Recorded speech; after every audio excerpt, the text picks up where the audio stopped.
anthem for all Salone people and then party them.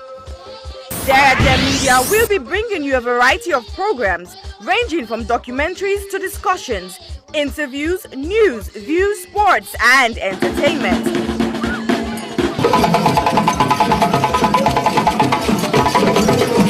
Our programs will contain matters on development, governance, the economy, and issues that are of importance to Sierra Leone. So, no left BNO because we get Bebe program then like Salone discussion, meets the ministers, the president's hour, and the Gladi program. Look me, I look you. All this they start soon na www.sarahgemmedia.org. Now who's tem these?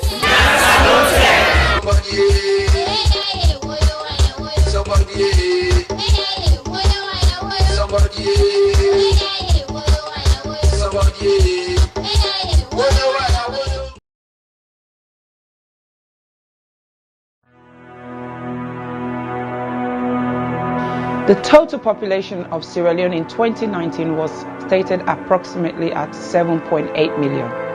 And the most common cancer reported in 2018 was breast cancer, with an incidence rate of 25.1% and a mortality rate of 19.2%. Ward 2 at the Connaught Hospital, Freetown, is a female surgical ward that cares for patients requiring breast surgery, chemotherapy, and palliative care. General surgery also admits to the ward as see fit. The ward is in need of a significant refurbishment and has a major impact on patient assessment and delivery of treatment, dignity, comfort, and infection control measures. The current ward area presents a significant challenge to infection control.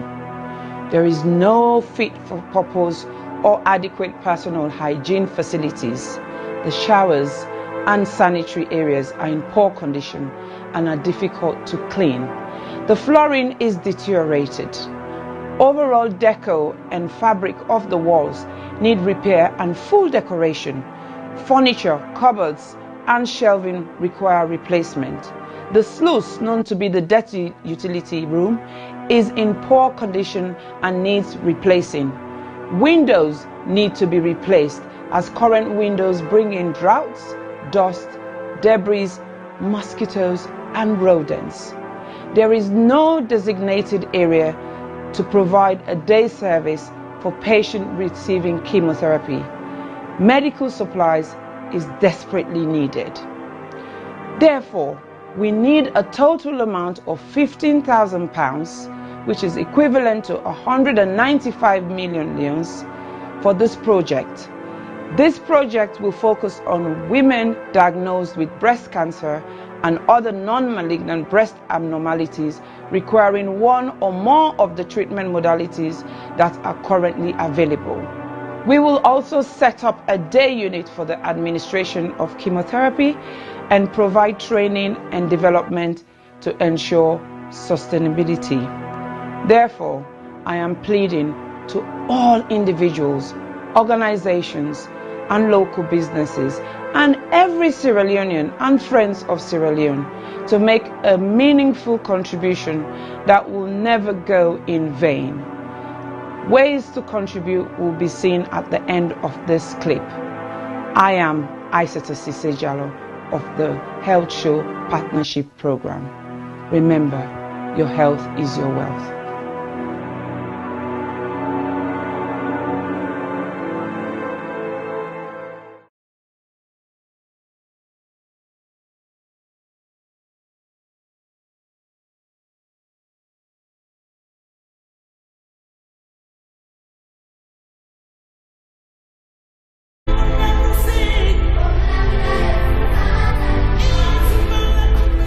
When I was young, a lot of things were different. Unfortunately, most of the differences seen now are heartbreaking and are not good at all. Before now, men were strong protectors of the weak, fathers, brothers, lovers, sons. Their mere presence guaranteed the safety of women and children. But what do we do now? Men harassing and raping women. Men sexually abuse little girls. Men battering and killing their wives.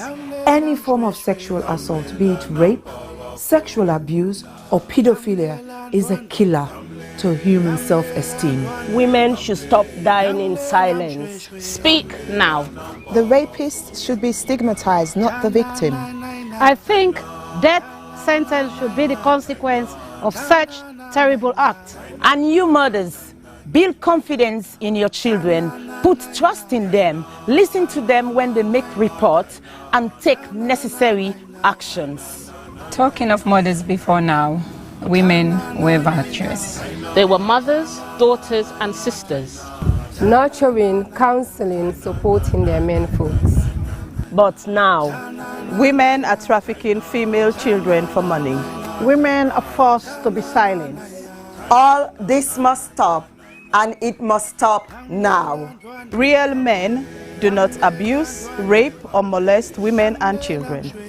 It is barbaric, unacceptable. let all real men stand with us. Together, let's say an emphatic no to rape, sexual abuse, pedophilia, and domestic violence.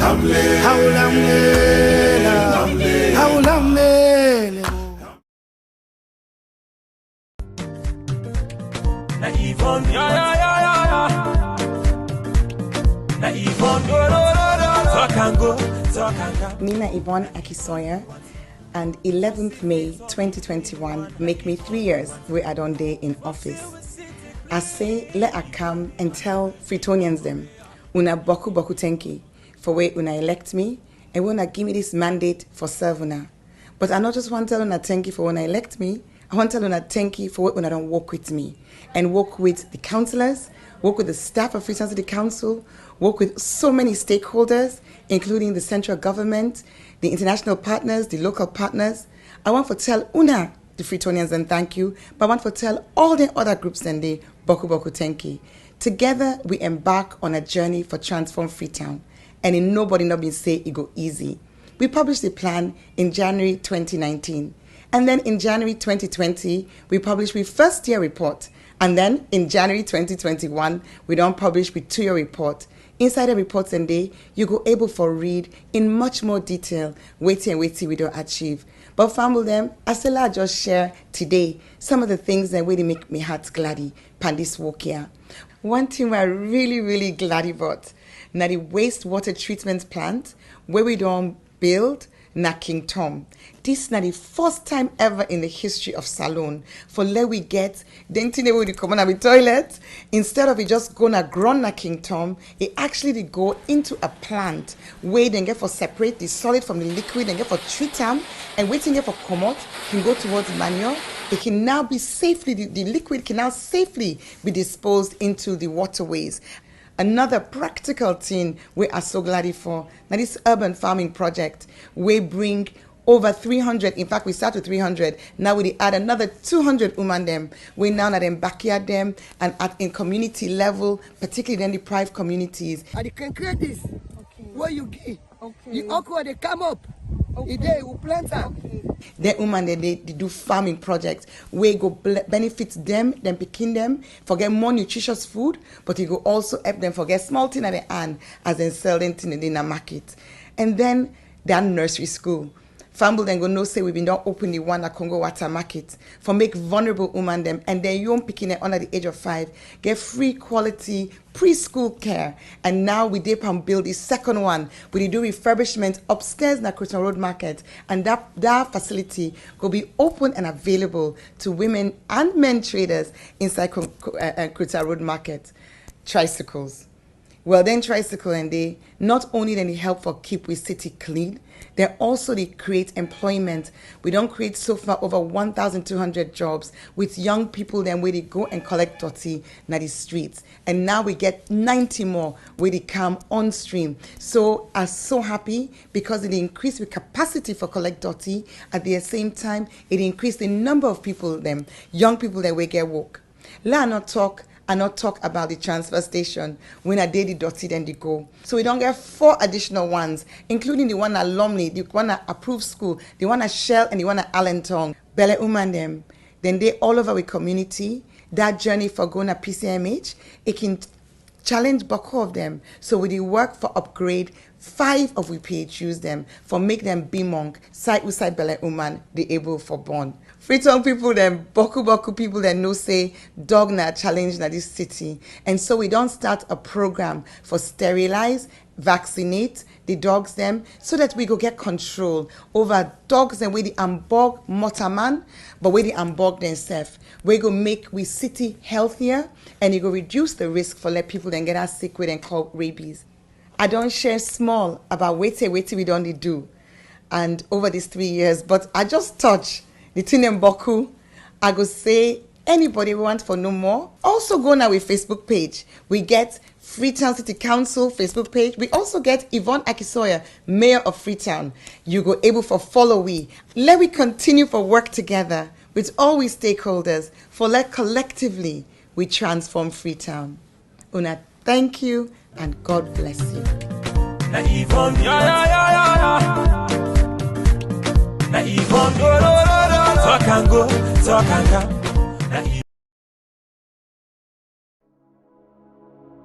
Hello, my name is Josephine Kamara. I'm the founder of You Can Do It Foundation. You Can Do It Foundation is a charitable organization based in Sierra Leone, West Africa. You Can Do It Foundation has been in existence for the past 2 years.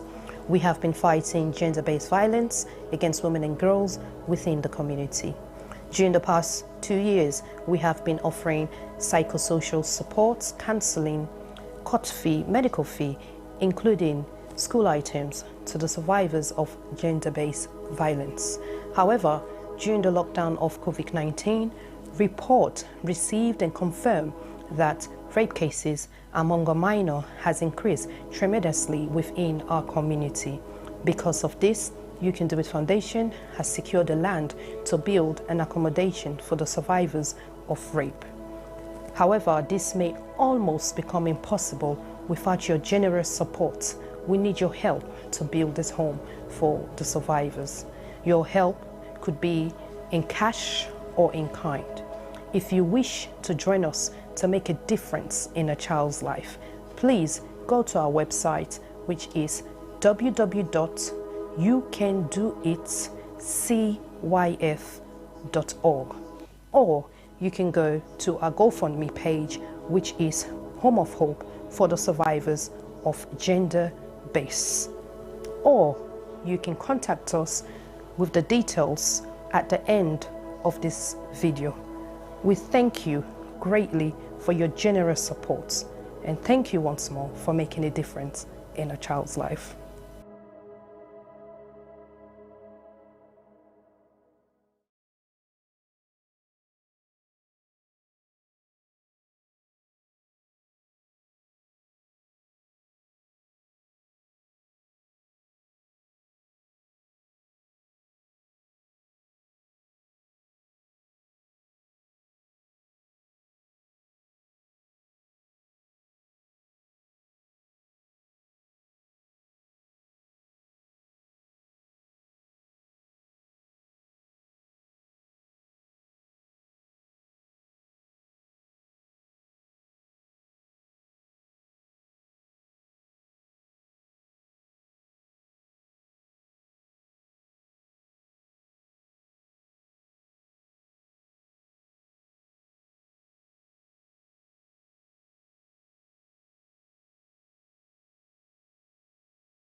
Good evening, everybody.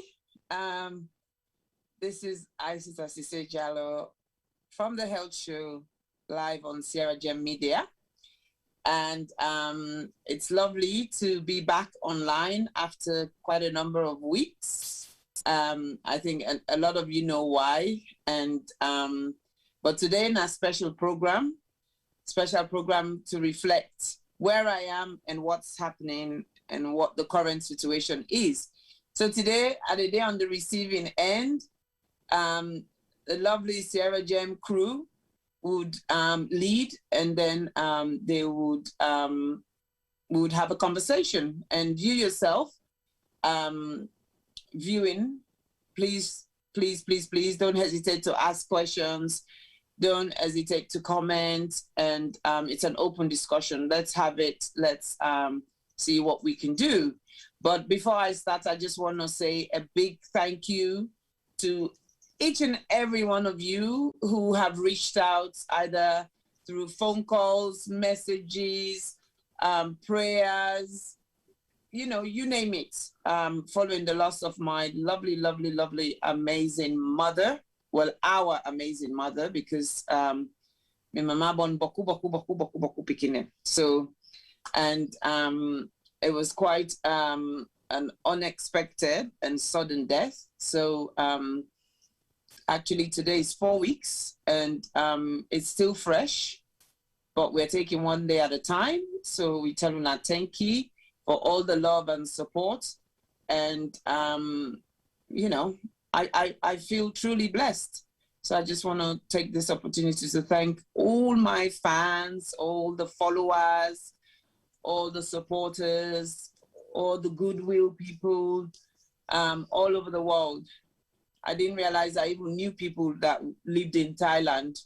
So it's amazing the good things that can come out of difficult situations. So I'm very grateful. We're very grateful as a family. So thank you all. Over to you, Femi and T-Boy.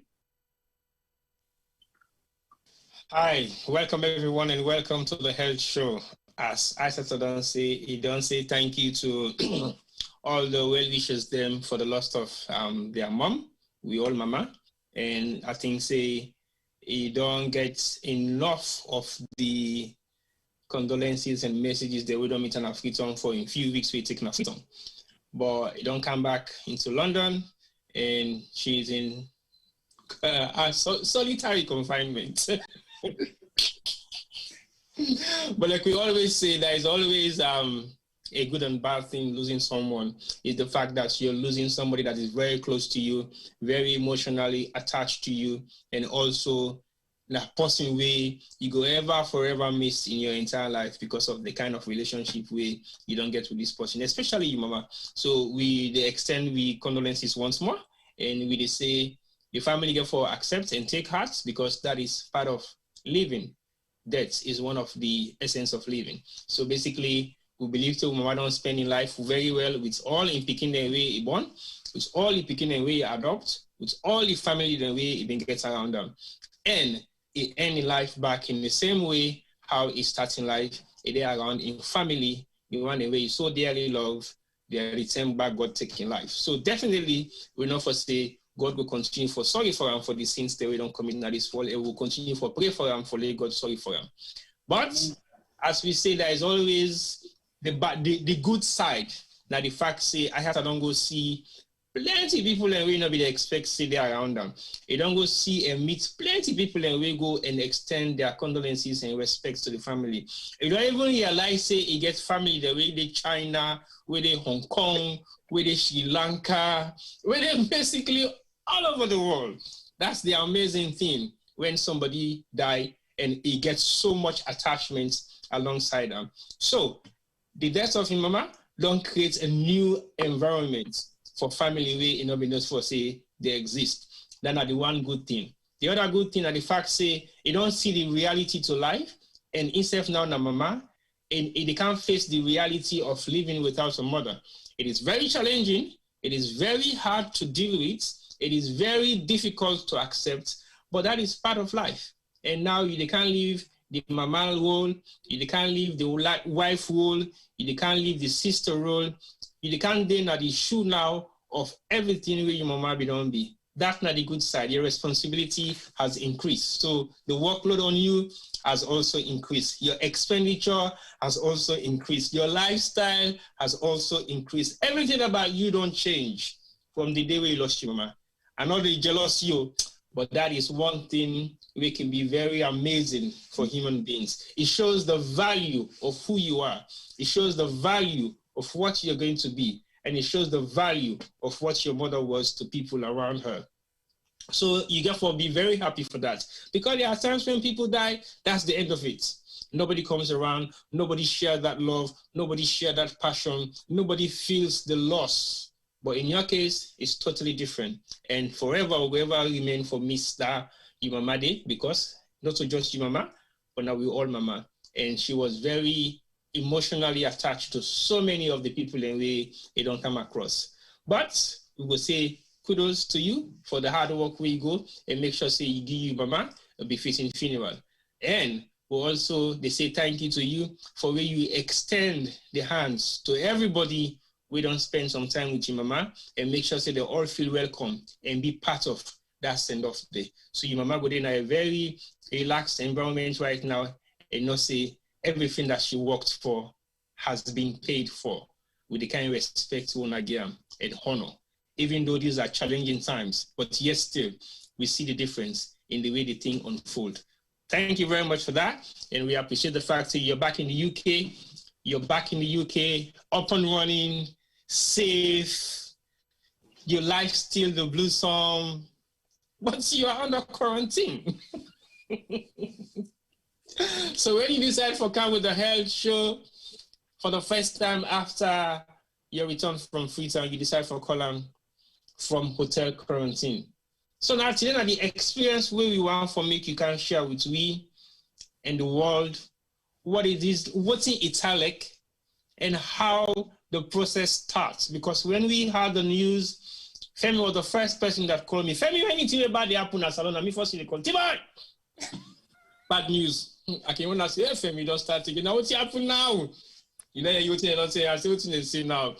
So they don't give you red spot too. I'm like, huh? The first thing is you don't call Isata.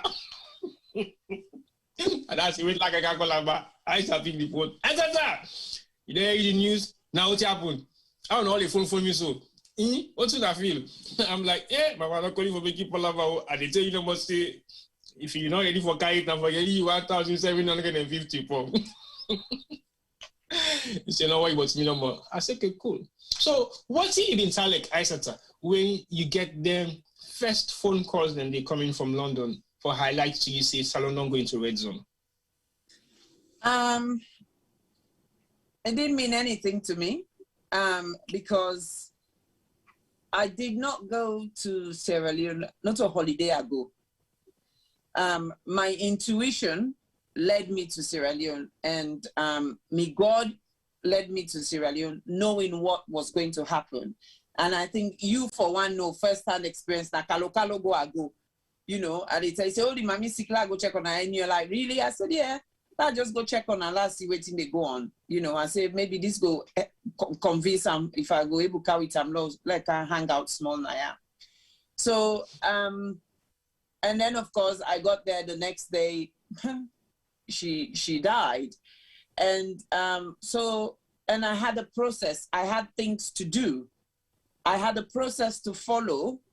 And I mean, this will be a different program, a different conversation, but me and my mama, we talk freely about death and dying. So I know exactly to the T's, to the I's, what she wants, what she doesn't want, what should be done, and so on and so forth.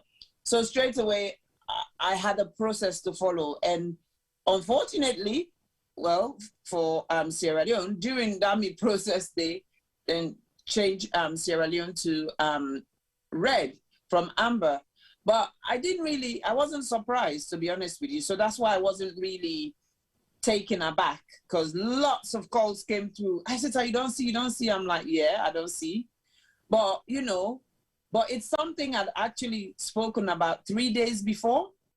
So I wasn't really surprised. I wasn't taken aback. For me, I had a purpose. I had things to do, and I was going to finish those things, irrespective of waiting the change. Because I think I found out it was the Thursday. I was already back in Bo. They organized Quran reading for the Friday.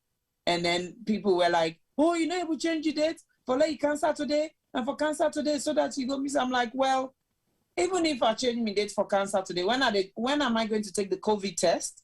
When am I going through all the other logistics that you need to go through for like you actually go to the airport and get on the plane? So for me, I'm very practical and pragmatic and realistic. If it's something, if it's a problem that I cannot fix, I pack it and move on. I don't dwell in it. So that was my reaction, really. I had a purpose. I had to do it. Once I finish doing what I do, then I will think about, you know, the problem and what the solution is. Okay, so what's in that easy, or what's in it take for make a country go into red zone? Because some of we get conflicting information about that particular scenario. We take we into the red zone. What's in that the thing that way for happen to your country for make them declare your country for be a red zone from amber? Well, I don't know. I mean, my opinion is subjective. I don't work for Public Health England. So I know they're not the committee where they advise the government, the sitting government. However, as much as I don't work for Public Health England, I feel I find myself now as a working environment where I kind of know the triggers of what can change things. Being someone who also have done public health in myself, I've got a master's in public health. So you look at things, you look at the epidemiology, you look at how things are going, you read things, you kind of know where it's going to some extent. So for me, some of the behavior, the attitudes, and also I think sometimes what we fail to realize, I always say this to people, don't allow social media to use you. Use social media positively. And I think now in our environment and in our country, I don't think we're overwhelmed with social media. And I think people are misusing it. And sometimes it's at the detriment, not just to us individually, but also to the people around us or even the country as a whole. So I think all of those things, because if I remember a few days before we go into red, there was a social media thing about anti-corruption catch some people the way they sell vaccine card for right. People, yes, people that way not they take the vaccine, but then they sell, that they pretend say they don't sell, they don't wait in just for allow them for go into government buildings and so on and so forth. So that was all over social media. Now, wait till the fail for realizes once something goes on social media, it's not just saying, oh, are the only fan who that in Sierra Leone. It goes worldwide. And so we don't know who sees these things and how they read it and what they take from it. So I think all those things are contributing factors. And of course, you know, the fact say, if you meet 10 people then, as Sierra Leone, 8 go tell you say COVID no day. Then go argue bitterly. And this is something we experience firsthand. We, you know, me, my brother, and my other siblings, them we come out abroad, we don't see COVID firsthand. We're very, very vigilant, extremely vigilant. And so we really therefore constantly debate people and say, oh, sorry, but this is what we have to do. And this is what you have to do when you're around us. If we now want to keep bearing, we now therefore do A, B, and C. So what's in some of the A, B, and C measures they want to be put in place? Well, mask, safeguarding issues.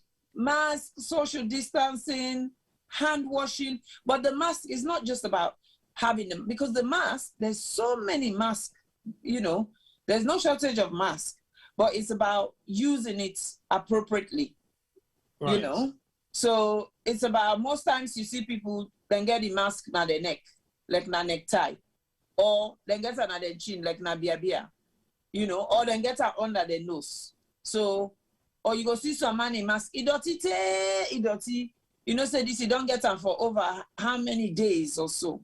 So all those things for me, I think are contributing factors.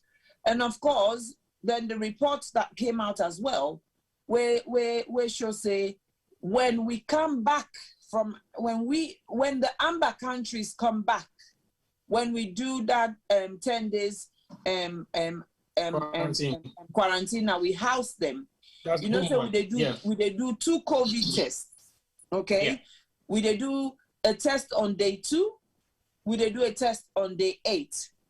Now there's a high percentage statistics that came out to say actually the positives from people the way they come out now Sierra Leone being one of those amber countries was quite high. So yeah.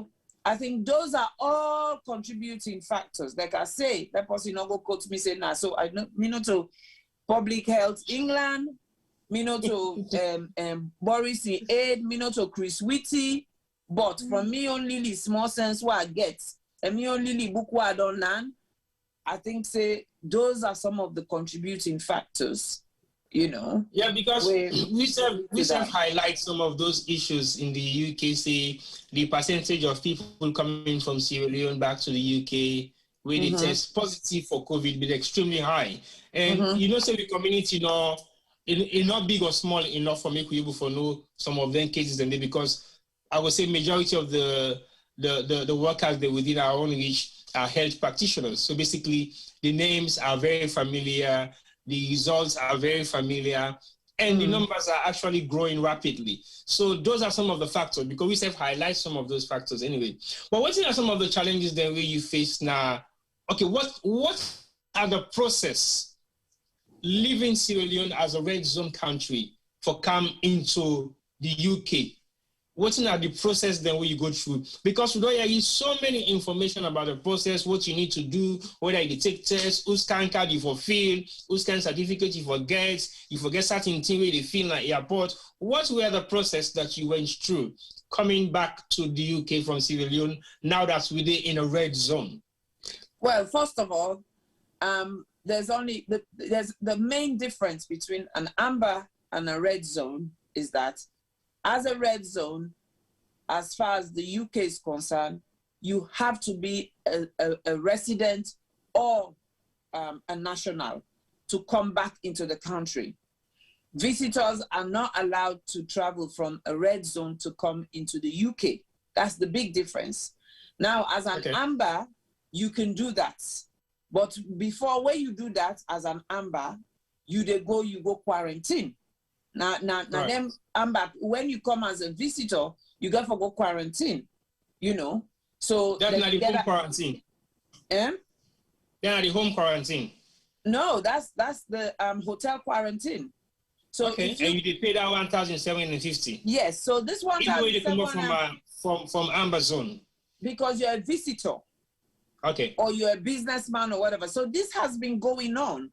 But because we not really notice them, because as a lot of Sierra Leoneans, the way they come back to the UK, they're either citizens or residents, you know. Right. So it not be the bother, we will not be no, but this we don't already they go on, you know, because me know somebody a couple of months ago we come on America, because it go through, I think it was Zambia or so. Will be there on that list. When it came through UK, she had to be in quarantine, you know. So this has been going on. But in our work that through work it comes, so work we're happy to do it and so on and so forth. Right. But in terms of the process, the process, first of all, when they turn back into UK, you have to have your COVID test within 72 hours of travel, which is the same when you're going to Sierra Leone, okay? You have to go take your COVID test. Now, you get 2 types of COVID tests. You've got premium or you've got standard. Premium, they come to your house and you take your test.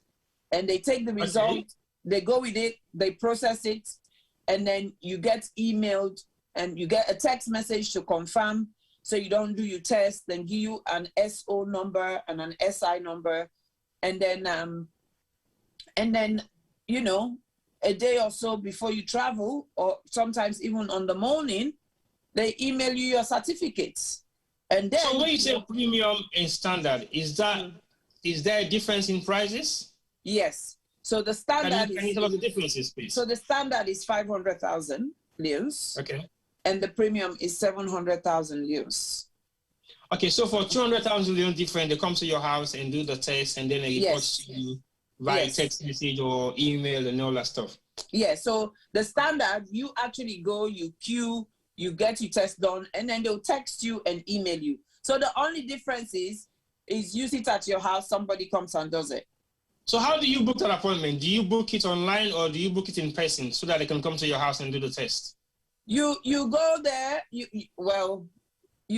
either send somebody there, they pick up, they have the nurses that go around, and then you get their numbers, and then they call, and then they organize for somebody to come to your house. Okay. And do it. So is that a safe way of doing the test, or you prefer to go to the clinic itself where the test is going, where the test is actually happening? Well, for me personally, I think I chose the premium because it minimizes my social interaction with other people. Okay. You know, for me, anything that minimized my social interactions or gatherings, I would go for that, you know. Whether it's absolutely robust or safe, I don't know. But I mean, for me, the nurse who came and took our test, she was exceptionally thorough. She was efficient. I was actually so amazed and impressed and fascinated how she was talking, how she explained, how I was watching her doing her aseptic technique and so on. You know, I mean, they assess her during the process. And I felt exceptionally reassured that she did exactly what she was supposed to do. And her communication skills was fantastic, you know. So for me, I had no process. That. Yeah, so after that, okay, you don't do that. The next thing you need to do is you need for complete passenger locator forms. Now, you need to complete 2 passenger locator forms because we did transit through Brussels. Brussels needs their own passenger locator form, and then the UK also need their own passenger locator form. Now, so do you have to do that online or physical? You can do it online. Well, but what I noticed when I went to the airport, I actually see them print hard copy for maybe people that where they struggle, because if the internet is really slow, it's difficult. You know, for download them, PDF form, then there and stuff, you know, now IT-wise. So sometimes some people struggle, or sometimes some people actually, they genuinely go still, interestingly, not realize they cannot. I don't know if you know that then 2 weeks Monday where you don't enter. Well, now you know they even enter the entrance of the airport. Then they already take your passport or check your ID. Yes, but before you reach to themselves, you get a desk where they set up. Then they check you Sierra Leone COVID test. Okay. Now, when they check you test, if you test shows that you're negative, then you move to the next stage where, you know, only somebody with passport who is traveling enters into the departure area. So then you go meet them 2 with Mandem. Now, then 2 with Mandem, before they even check your passport, then they ask you who side they go, because depending on your country, then they able check what you need in terms of your outbound flight, you know. So if they come UK and they go through Brussels, then you need the passenger locator form for Brussels and the passenger locator form for UK. Now, what is this passenger locator form? The passenger locator form is basically has your name, your date of birth, your address, your passport number, and UDA issue passport, your nationality, and USA you don't do in the last 14 days, whereabout that you don't go, and then it automatically generates. So for the UK, as soon as you put Sierra Leone, straight away don't update you, say you're not red list. you know. And then when Right. it updates you to say you're in a red list, then the next thing where they ask you is, where is your reference number for you hotel where you don't book? So if you haven't booked your hotel and you don't have a reference number, then forget it. You're not going. So you're not do going you past have that. to find out about all this information before you go to the airport, or is only when you get to the airport? No, I think it's when you're traveling and when you're planning on traveling, you have to. We're going through a pandemic, so now travel is not like before. Locally, no more. You grab your passport. For example, before then at the EU, you just grab your passport as a citizen, a British citizen. You jump na Eurostar. You say they go for the date today na France. You understand? Now you have to think ahead. You have to do some level of research. You have to do some level of forward planning. So for let somebody you just grab number, you assume say business is business as usual, then that's being ignorant, really. You know. Okay, so no, for the fact say, yeah. For the fact say we don't just come enter inside the red zone list, and we don't know what's in the measures of the red zone list, and somebody they travel just like a day after we don't go inside the red zone list, do no research. So basically you turn up at the airport thinking, okay, I don't know the rules of a red zone country, what I for do, what I'm not for do. Now I'm here to travel. It means if you don't have all this information, you won't be able to travel. Yeah, correct. So how then they make this information possibly public to the people that are waiting at salon where they don't declare now say salon red zone? Is there any form of medium where then they pass this information on, or any outside salon man where go inside in where something they salon one for no certain information apart from going online? Is there any medium within the Ministry of Health or within NACOVAC where they deal with that kind of information and also for pass them on to people who don't travel within the way they to Sierra Leone? I don't know. I don't know.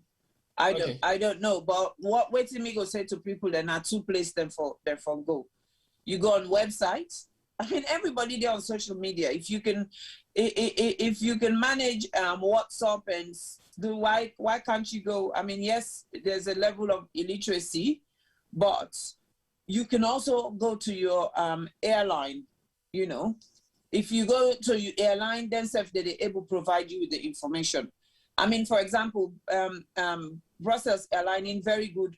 Before they left UK, that they already 2 days before you left, that they email you and remind you, say you don't do your passenger locator, and so on and so forth. So, yeah, I think it's just really. I don't think say we foresee now the responsibility because I don't think the Ministry of Health and Sanitation or NACOVAC or whatever. That's really should not be their priority for beginning to tell people they will say waiting there for do where they want travel. No, that should be an individual's responsibility. Now you want travel, you travel, you go and find your information, you go and do your research.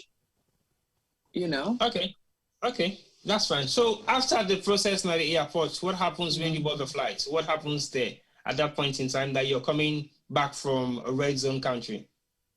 So obviously you filled your passenger locator form because so now with the red zone, you have to go first on DirectGov. And then when you go on the red list, you then fill in a form. You go through a process where you can either fill in the form and make your payments, your 1,750, or you call them, whichever works for you. And then once you do that, they give you a reference number. Now, that reference number is what you need to be able to complete your passenger locator form.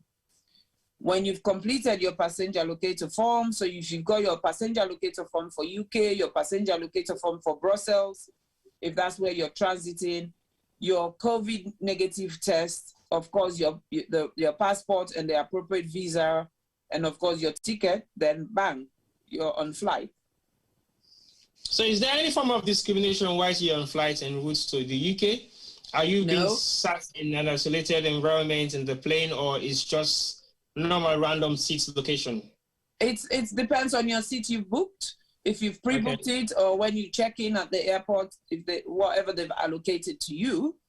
The only thing is everybody on the flight, including the flight attendants, everybody has to keep their mask on. It's mandatory, everyone. And the only time you're allowed to take your mask off is during meal times. Is it on specific meal times as usual on the flights, or whenever you feel like you want to eat or you want to drink something? No, nothing has changed. Nothing really has changed in terms of the airlines and their routines. No, nothing has changed. If you want to drink, of course, you put your mask down, you drink, and then you put your mask on again. So is there any exemptions on flights, like people who are possibly asthmatic or suffering from breathing problem? Would they be exempted not to wear the mask? Have you seen anything like that while you're traveling back? Well, interestingly, I nearly got into an argument with the gentleman sitting next to me. I got on, I was at the window seat and he was next to me. He had his mask down. So I said to her nicely, I said, Papa, until they wear your mask, eh? Now, no, they wear them. I know they wear them. I don't vaccine. I get me full vaccine. I test negative, blah, blah, blah. They suffocate. I know they wear them. Now I say, likewise, me too. I say, I don't vaccine. I get COVID negative test. And now take me inhaler, I pull on for. I say, you see, I'm asthmatic. I say, but guess what? I'm still wearing, because what? Guess what? When did you do your COVID test? It's about 72 hours ago. Yeah. You know? So there is still the possibility that you've been infected the day after you had your COVID test. And also, it doesn't mean because you're vaccinated or you've had a negative, that doesn't mean you're not going to be positive the next day. That doesn't mean you will not be infected. That doesn't mean you cannot continue being a carrier, you know? So anyway, what make me palaba, kididi. But now I say, okay, you know, good one. You know, good one, this and that. Now I say, all right, you know. And now even 10 minutes, 90 flight attendants come. Now Belgium them, and now they talk better English stuff. Now points, the woman points Panam. It tell her, say, mask on. Now I put her on. Now I say, Bitwa. Same old. So when you flight attendants point. Yes, when his sister talk to him, find one, you not take him. He want somebody where they can't treat. And I make some people can say, we still the slavery system, still there inside we. We like, you know, we like to be bossed around. When we talk to him, find one, try for compromise with him, and not take me serious. So after that, you know, I think himself realized, because I just set more at on me.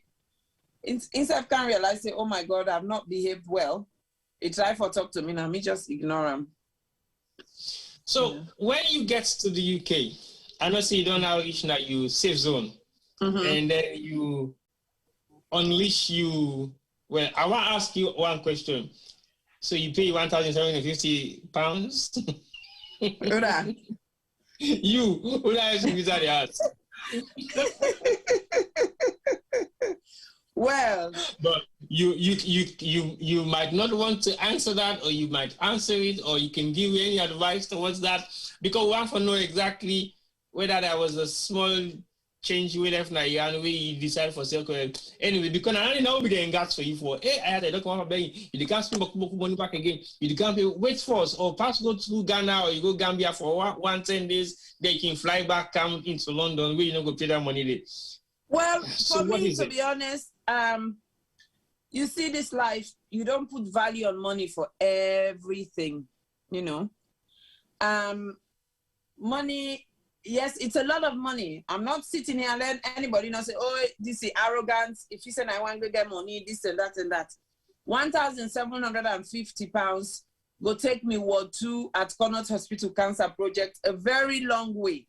So I would not afford to waste that kind of money. You understand? Yeah. However, sometimes you have to look at life from different perspectives, and you have to look at things from different perspectives, especially material or financial things like that. I did dwell on the idea of, like, for travel, go Gambia, of course, my brother there for don't go, I go sit down there for 10 days, or go America, I go sit down there for 10 days. But then if it's to do with cost, it still wasn't going to be much of a difference. Because one, me return tickets go down null and void. don't lost that day. I got for buy tickets for go Gambia or fresh tickets for go America. Then from there, from either destination, I got for buy another ticket again for come. Okay, yes, both places where they go, I get family. But if by the battle, I must spend £100 or $100. You understand? Sure. But most importantly for me, this is the longest time I've been away from my children. The longest time since I don't born me picking them. 18 years ago. This is the longest time I've been away from them, and I could not afford to do that. So for me, it better for me like I can sit down, na quarantine in London, because psychologically I know I'm in the same town as they are. And then no say are then at the same town as they are, because it gives them some sense of security. You know, sure. Everybody's situation different. For me, that's how, because I know say me son, he's quite older now. He's fiercely independent, fiercely. I get for make Kampalava say, you know, they call me, or you know, whilst my daughter is very dependent on me emotionally. It's constant. It's constant. So if something better and says, it go get for call me, take the picture, Mom. Can you see this? So for me, that it's easier for me to manage that. Not that I don't get everybody else waking about her, but now just mom. Mom has to do this, mom has to do that. So it's easier for me when I'm in London. And trust me, since I don't come inside London, the phone calls, they don't cut. It said, you know, so for me, that was more important than the money. Now one safe haven for you, because the phone calls, they need to come as regularly as you'd expect. So what's in quarantine like? I'm not saying you're now an environment where you quarantine. What's are the rules of the quarantine where you the location? Well, I think going back to the payment, I think people need to do their research. I think again, people need to call, because yes, you get the form there online, but you can phone. You know, you can phone them and talk to them one-to-one. And that's not the COVID response team in the UK, or who do you call directly? Who do you call? It's the agency called CMT Travel. Okay. So they're the ones that are managing all of this. I think that they get the contract for manage all this quarantine thing. They're called CMT. Okay. CMT Travel. So you call them and have a conversation and talk to them about exemptions and so on and so forth, you know, and then, you know, exercise your rights, basically. I think they say, if you not ask, you not go get. And if you not ask, you not go know, you know. So yes, of course, online when you go, it just says, bam, this is what you should do. This is what we expect of you, blah, blah, blah. But then if you go down, you read, there's a small print there that say, if you have any difficulties or challenges, call this number if you can't, or whatever. So phone. So I know say, I think a lot of people now know say, if you don't have the money up front, you can actually, as long as you can convince them that you financially not they in a healthy situation, they're more than happy for you to do a payment plan. Okay. You know, or even, you know. So it depends on how you convince them. They can weigh the balance and say, okay, you get a discount or something. It's optional. It's not mandatory to say you have to pay that 1,750. Yeah. Okay. I mean, it depends on your circumstances. It's very individualized. So that's all I would say to people. Phone and have a conversation. Like me, I phoned them. It cost me almost 300,000 leons, you know, data for phone, you know, from Freetown, but it was 300,000 leons worth spending, basically. Right. If you read behind the lines, in between the lines. Well, reading behind the lines, I think 300,000 cannot be compared to 1,750 pounds. So I totally agree with you. It's a call and also for me, one of the good things we do is the location of my hotel as well. I had more control over where I was placed because I phoned them. rather than when you, because when I try for book online, but I realize that when you do things online, it's pretty much not computer you talk to. You're not talking to a human being. So the computer, it's a system that's already been installed and already programmed. So it just follow codes. Basic instructions, so you don't put in time. So for example, the hotel, they book you the hotel, the first available hotel, whilst when you call them, you can actually, do a bit of compromise. So you decide on where you want to go and why you think you want to go to that particular hotel, whether it's approximately to your basic amenities or whatever. What sort of arrangements would you make with them in terms of preference to the hotel that you want to go to? Well, I think the hotels are pretty much the same standard. They're 3 or 4 star hotels, so they're reasonably okay. It's more the location. For me, it was the location. I didn't really know which hotel they were going to put me in, because when I looked online, all the hotels that were part of it in Heathrow, when I looked at them, they were all 4 star. They're Radisson Blu, they're Novotel. They're 4 star hotels, or 3 star hotels, which they're good hotels, to be honest. But for me, I was quite specific that I wanted to be in London. I wanted to be closer to my family. Right. And again, that was because I was bereaved. I made it quite clear to them, I've just been recently bereaved, and you're going to put me somewhere where I am not going to be with my family. The usual process is I come back, there'll be lots of people waiting for me at the airport, showering me with love and attention and meeting my family. But now you're telling me I have to go quarantine for 10 days.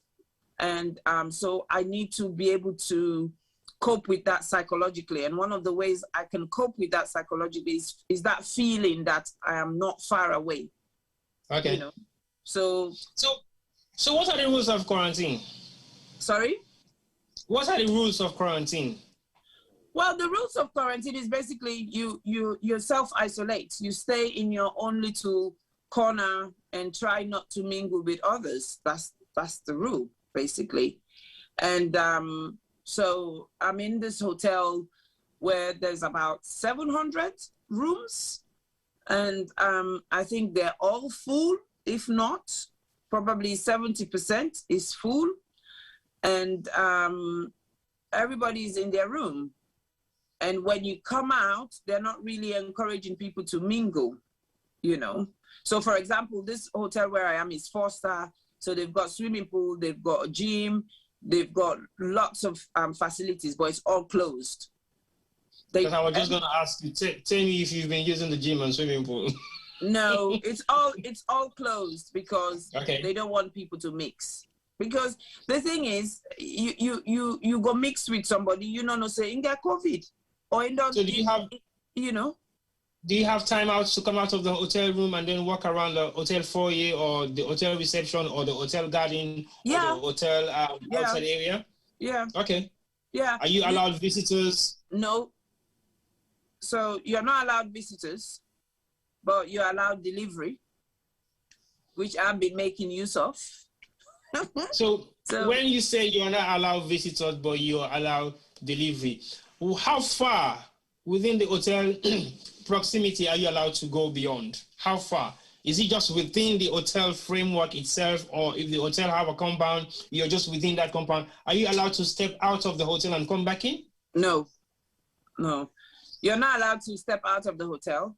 The hotel has a courtyard, and if you were really desperate, you can time your time out where your family can come and stand out and you can see them and wave to them. But what's the purpose of that? For me, that's just emotionally harder. But you have the courtyard where you can go exercise, you can go run. The other day when I went down there was a family with a young boy. They were playing football, so.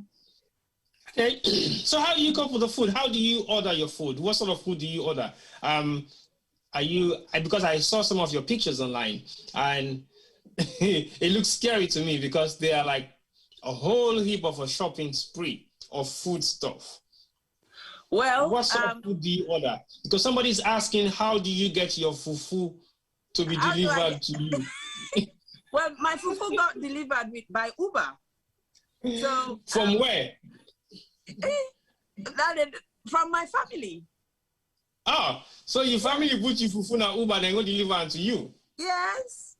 So what else do you order for delivery? Family put me fufu, then deliver to me. Family put me fried rice, chicken, and plantain, then deliver to me. Family put me grilled fish. So Sunday I had grilled fish and roast potatoes. It looks like you enjoy time in quarantine. I know it's not like a total different experience for you. It is. Mami Ajaja, sit down inside one place, you need to come and do. What's in it like for you? Is it more relaxing or is it more like frustrating for you? Because you like the smile, you look happy, you look different. Are you not facing the tensions of the outside UK, or you just feel like, oh, this is cool? Or is it just different? You see, to every cloud, there's a silver lining, yeah? What I always say to people, to every given situation, always try and look for the positive aspects of it. Don't get hung up on the negativity, you understand? So for me, first of all, the first thing I did after all you guys had phoned me, oh, quarantine, you can't sit down at quarantine. Okay, I push the money issue aside first. Then I psychologically prepare myself, say, okay, and I can't do some side for 10 days. What is expected of me? And what should I expect of myself? So I already don't train my brain, say, you're going to be sitting in there, you're not going to have the freedom that you usually have. Okay? But then I also remember, say, well, it's not like a prison, because the difference, a prison that they tell you when for Comonado, when for go watch television or whatever, I still have my gadgets. You understand? I have my iPad, there's gonna be TV in the room, I have my phone.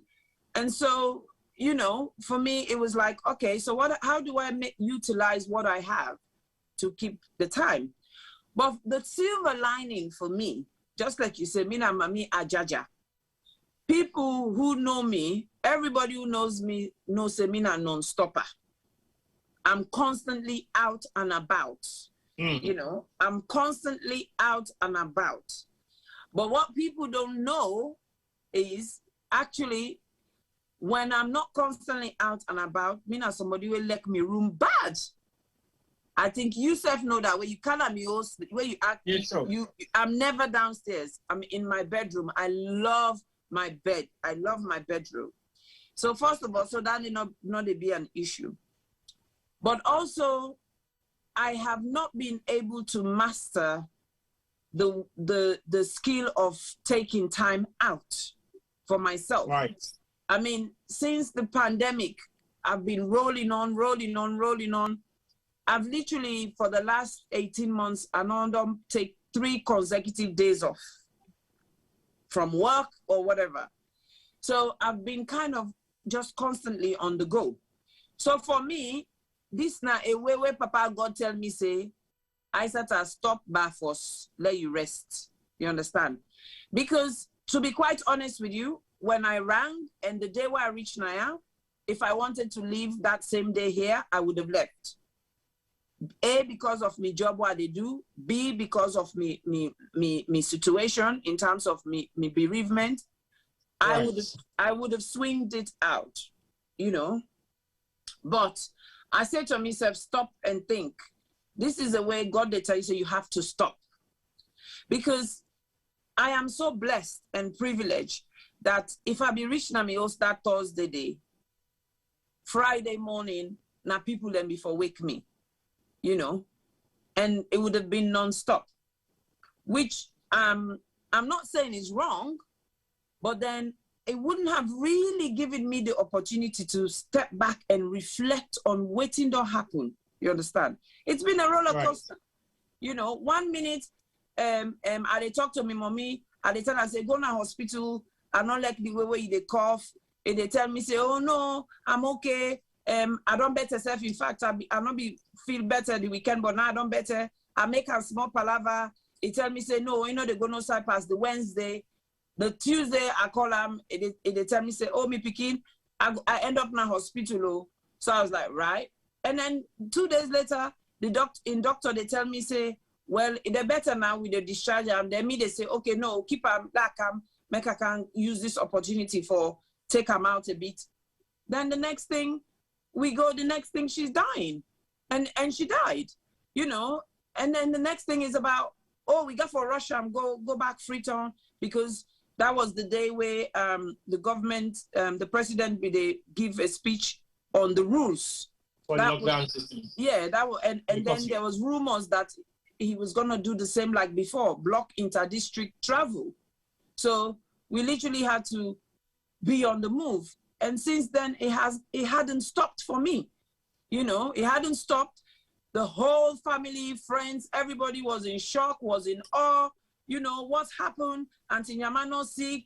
When Auntie Nyama sick, when Auntie Nyama they die, but we talked to Auntie Nyama Sunday. How come you tell me say Auntie Nyama don't die? No, not possible. So it's like people, during that time, it wasn't really about me. People were not calling me to say, hey, Isita. It was like, no, Isita, we can't make sense of this. Tell me what happened. We can't make sense of it. And so going through all that process and at the same time organizing the funeral and so on and so forth, I had not really stopped. I had not stopped and I had not slept properly. I don't go to bed till about 1. I wake up to pray Fajr. I pray for her. I cry, and then the phone call starts again. And then that's it. So I'd not really stopped. So this was a way for God for telling me, say, it's time for you to stop. And boy, it was so needed. And I have not regretted it. And tell God thank you still where you did it, because you still not stop. You tell like you don't stop, but you still not stop. I don't know how you feel so no more, you can't impress me, but I stop. You still not stop, because I don't know how for talk what you don't go on for the do while she's still in quarantine. So imagine how you know me in quarantine. What's in me for don't be situation? But thank God, you step here before you realize, say, I think I needed this amount of break where I feel say go do me so much good, because at the end of the day, yes, I like for the people that are around me. Yes, I like the visits in and out. Yes. Then they can separate different type of food every minute, every hour. Yes, all man they can say, oh, you can't get that cuddle, that warm vision and everything. Yes, but I think a good way yourself realize, say, hello, I think I need to take a little bit of a space for make her find myself, me on me. But I bring in Mr. Palmer, make her get some opportunity for actually ask you what in your own feeling about the quarantine, because me, I rather look at the young quarantine situation than I actually be out in the open, because the privilege that we get in quarantine, I would love to have some of those. Over to you, Mr. Palmer. Yeah. Esther, welcome back. We don't talk to the little bit. Since from when you come back, we don't talk it, but today we'll talk a little bit. But I do officially welcome you from Sergio Media. Welcome back to the UK. And again, as T-Boy say, our condolences to you and the family. For me, this whole thing, the first year once actually, Esther, you say something we make a member say you're a mystery shopper.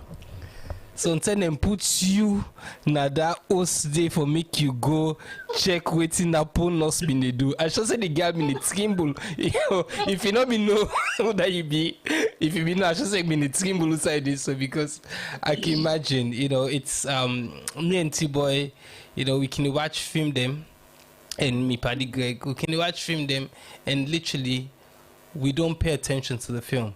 We look at all the technicalities around it. Even though we watch them blockbusters them from Hollywood, we see continuity mistakes. Before I say we watch Nollywood or we watch salon film, we diagnose the issues that around waiting and they do. So I can imagine what you've been do to that poor girl. But anyway, we forgive you. I didn't tell you. But it's... give credit where it's due. The same thing back where I dey go salon. Make I just say to people, because sometimes we focus more on the negative things, and I think Usai good de law talking for we country, not to alter no more. We for the cry down we country, cry down we country, cry down we country. Where good day law we talking. That's true. When the process going to Sierra Leone, the process from landing, trade and go and do all your stuff, it was fantastic. They were exceptionally professional. You understand? You did not lock that day when I lock you get. No. you fall on the lucky hand. No, just like I did not my uncle self get the same experience. My brother self get the same experience. My sister self get the same experience. My cousin self get the same experience. So at least we always travel during that time. We get that same experience. So much so that me now offer the people that they do test. Now me offer them say I can give you something, and they say yeah we not go ask, but if you want, now I say okay. And also just compliment them, because as a healthcare professional myself, I think when you see somebody they do something like that and the way they do without then that haggle they for say to you, hey mama give me 100 po, I had up po, but better not than now the water dry you, I test you. For me, that was exceptional, that was unique. So I think it was very important, Ice. They listen to Femi program the week before. You see your T-boy. I'm not agree. You know something I said they listen to Femi program the week before? Because Femi, in your experience doing in COVID test, it's different. No, we get something like a 250,000. T-boy, come on, me. Serious arguments for. So basically, they would all watch Femi program. And say they don't talk say the social media and the platform of investigative knowledge of what's in the land and what's in the do and don't. So yeah, I agree. But yeah, you're definitely right. Usai good day for talking. And I just the joke about Dandy, but I think the experience with somebody we don't know the field for so long, I think it's gonna make a lot of difference for make you say yes. What you experience is totally different from what's in the norm way everybody else they see. Over to you, Femi. Sorry for continuing. So it's all good. With Esther being a healthcare professional, she enough to look after himself. I mean, I think say now one of the good things, and I know they say people them in the NHS or them professional and they don't get ill, but at least Esther be able for try for secure in family. People already come amongst them, because in Sierra Leone we capital city in Afrito. I think so we need for pull another back. We need for rebaptize them, because all teen and all man free for do as they wish, and that's usually part of our problem. When I go salon, the amount of people that really wear mask, you can't stay inside you and really work on a treat. Okay, so I went in March, a few months ago, but I was shocked that when I wear mask at the work on a treat, people and they think straight away they don't see me in a JC. Because literally nobody else does. And as I said, the one day with the wear and safe, then the wear as them be I don't see somewhere when they know someone they cover, but they're not all exposed. And I think I should be able for educate the people around them, and sometimes in doing that it save a life or two, and those are the important things. Me going back to my experiences, I mean, there's good and bad through the COVID thing for where I left salon for the comeback. I remember one experience was filling in all them form there. So apart from filling me on them, I mean get for help for fill other people there, because there's so many people that travel that can't read or write. It's it is incredible, but not just salon no more, because in the past if I don't do an Heathrow where people are not come, then they then get that card for filling and they don't know how for fill. I mean, and because I'm always, I guess, with a smile on my face, a lot of people then tend to approach me and say, go to Iki app. In Sierra Leone at Lunge, I did mine. I was very frustrated because of the internet issues. I mean, get this one man who been there near me, we been the full pass infill me form for me, and obviously he doesn't know my details more than I know them. You know, I met one other guy we say in go school with me in Bembamina Grammar School. Until today, I can't recall him. Even when he give me a name, I don't forget his name now. I'm not able to recall him. But he remember me. He remember us a year ago. He said we also go the same year. You know, so I had a lot of good experiences there. I came back with a heavy suitcase because T-Boy also give me some rubbish printer for bringing come back, you know. And then I've been here for bringing back a lot of the, because I bury myself in Gopan, so I've been here for bringing back a lot of the funeral souvenirs them for family. So I came back, my suitcases were very heavy, and I met this young woman we been in Wokna, Brussels, and she helped me through the whole process thing. So I met a lot of good people. So it's not all, as T-Boy say, all bad, but I did have my bad experiences as well. But you know, Abua ask Isata one question, but I think they don't answer. Abua ask and say that places where I see. You pull that picture, Abua ask if na the hotel, the tell we phone the hotel if you negotiate with them, see me I want casodali for I want fufu or soup, but you don't answer and say na people them bring and come because really and truly I've been implanting. Me said they go stop at the hotel, they you know sometimes they get more African food them where they go they deliver to me on a daily basis. No, that they allow delivery. That they allow delivery, just that when delivery comes, there's security at the main entrance. You just make sure say where the person where they come to delivery know your room number, because when they can then just say room so and so, they hand it over to them and they bring it to your door. You know, because apart from family sending stuff for me, I don't order through Uber Eats. I don't order shopping through Uber as well, some personal stuff that I needed. So I do Sainsbury's through Uber, and then they can't deliver them. The other day, my workplace sent flowers for me. So they don't have any issues. They really, I mean, everybody different, it's subjective. Everybody get your own personal experience. But for me, I'm not gonna lie to them. They're very receptive, they're very professional, and you know, you ask them if it's something that is within their remit, they'll do it. If it's not, they'll signpost you, or they'll say, I'll go find out the information, I'll get back to you. And they do. You know? All right. And they say, Femi, always thing they say, Ibado, they are not going to give me trouble because I could forgive people in trouble. But before I bring Juma in, so I can go as a delivery person and I go deliver myself, right? And I'm not come out again. I don't know that will talk to you, bring you that, you know what? It's because you say as long as the person know your room number. So basically, I can turn No. So you now understand. So okay. the entrance of the hotel gets security. Right. So let's say you come with a package. I'm a delivery man. I'm not getting no uniform. I'm a cab driver. They don't want to know who you are. As long as where you come, as soon as you reach now the domo, they tell you, say, what do you want? Who do you want? Then you say, I've got delivery for room 506. They said, okay, then they take out from you. You know? So they take it from you. Off you? Yeah, they take it off you. You don't have to deliver it in person. So how do you trust the man that is taking the food off somebody that you don't even know to deliver it at your door? They do. It's just professionalism. They do. That's a bit risky. But anyway, let's bring Juma coming. Juma, I know say... Why it will be risky? First of all, if they can't deliver, if you don't send food for me, you go don't tell me, say, I don't send food for you. Or like when me niece car with food for me, I actually they see them because outside my room they see the streets.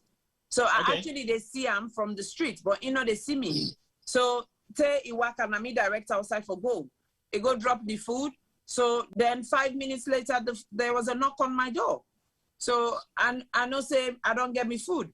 The same with Uber. Uber, you track it, isn't it? Uber will tell you that I've delivered your food or your shopping.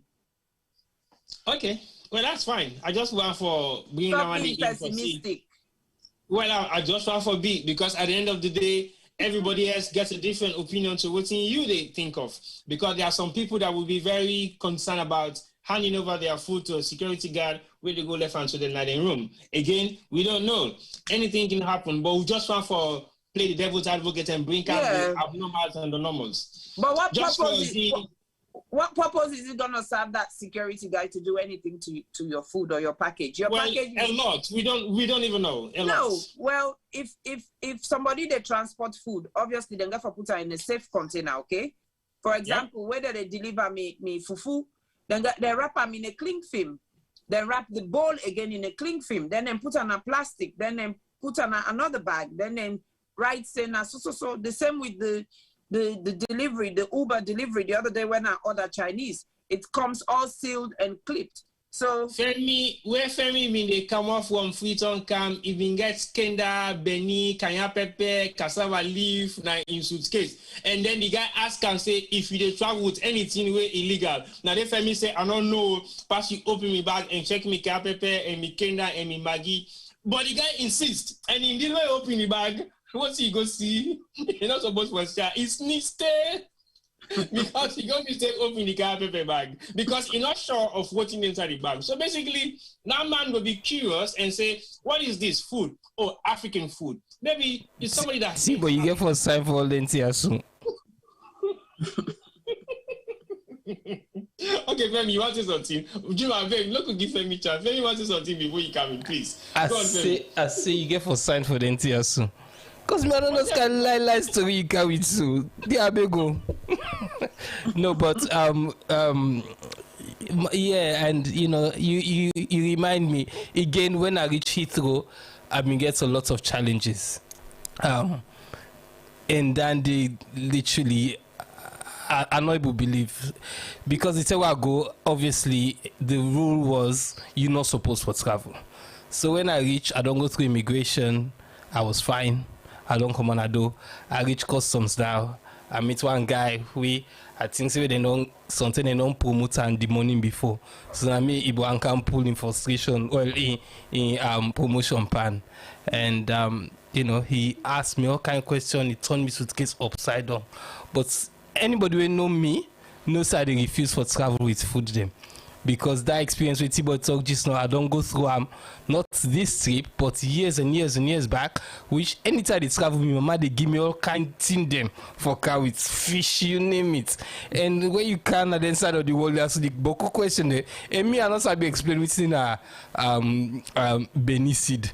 I not be explain within a Olele. I not be explaining things by English. I don't know what's the English name. So I had, you know, so from when I was young, I refused to travel with a lot of food. If you say I do have, must know say either somebody don't want me say they need them, or me people they don't cause me say try care some Africa it's go.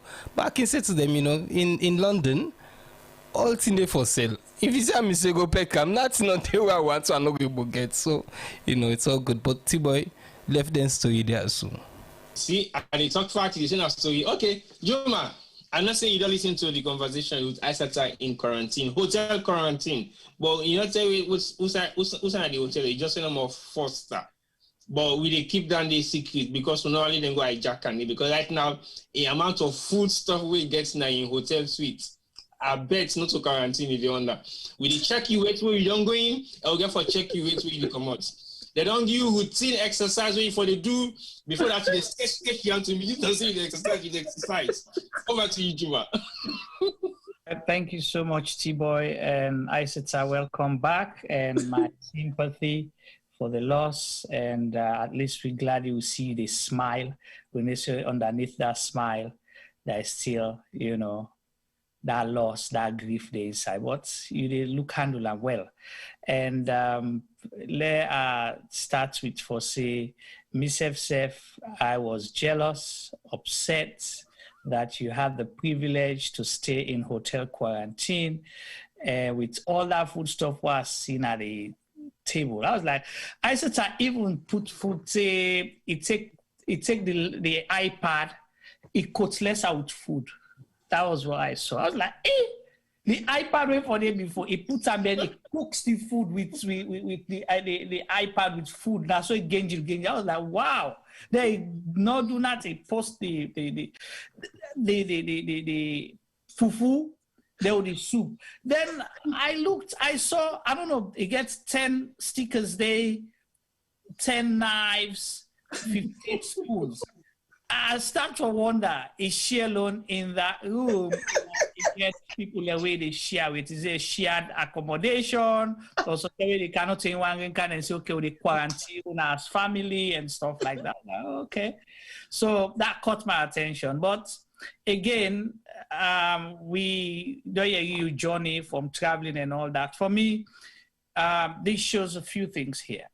Let's take first the personal we talked about earlier. Say you na Mamia Jaja, if you've been there, you'll be running here and there. COVID, you not stop. So you see, waiting COVID on land, we all. Now that every other thing is not important. It's your well-being, your personal well-being, your self-care, now the key. Every other thing, now a plus. So sometimes they don't. The world they move without we. It shows that. But because of we good heart, we good intentions, then we don't stop. Like I tell the guys here, the last time I take vacation, not travel, the last time I take vacation was in 2015. You know, and you don't get an opportunity now for rest for some 10 days. Of course, you miss a lot of things. There's been lots of deprivation, regardless you do highlights there and all that, because you know then you know, natural zone, not your comfort zone than the way you did. So you did miss a lot of things, I want to believe. But count yourself blessed that you're able, because what you go through, so that shock, that salon, not so easy thing. Regardless whether you post it or only this or that, but for lose somebody, especially how you explain it unexpectedly. You went there to say, oh, okay, I'll go convince Mama let come. Then within few hours, less than 24 hours, 48 hours, she's no more. And you get for did you arrange all that thing they will get for arrange. Then with this hassle, you're coming to the unknown, because it's a red zone, just like you stated earlier, you didn't know how Salon reached the red zone. It would have been a worse situation where you don't know where you for come it. So you come, then go, then quarantine you there. So you should be thankful at least you get 10 days by yourself for sleep where you want for sleep, grab where you want for grab.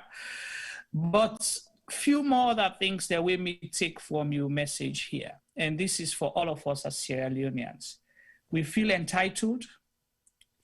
We feel like I say, you know, people are always something.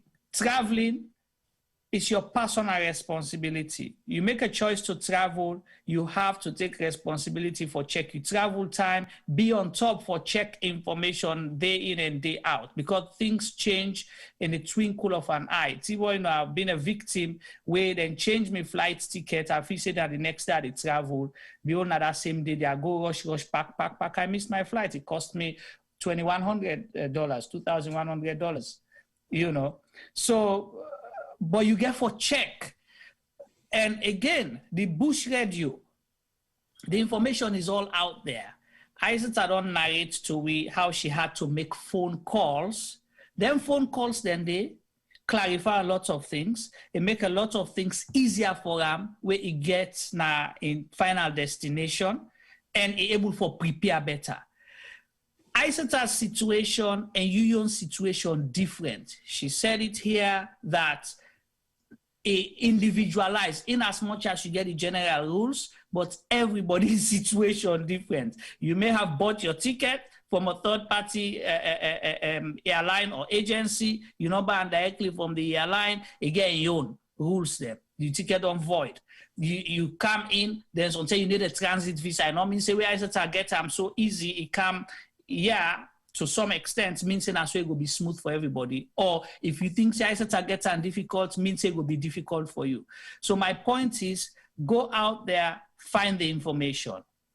If you're not able to get them, find somebody who will be able to help you clarify that information.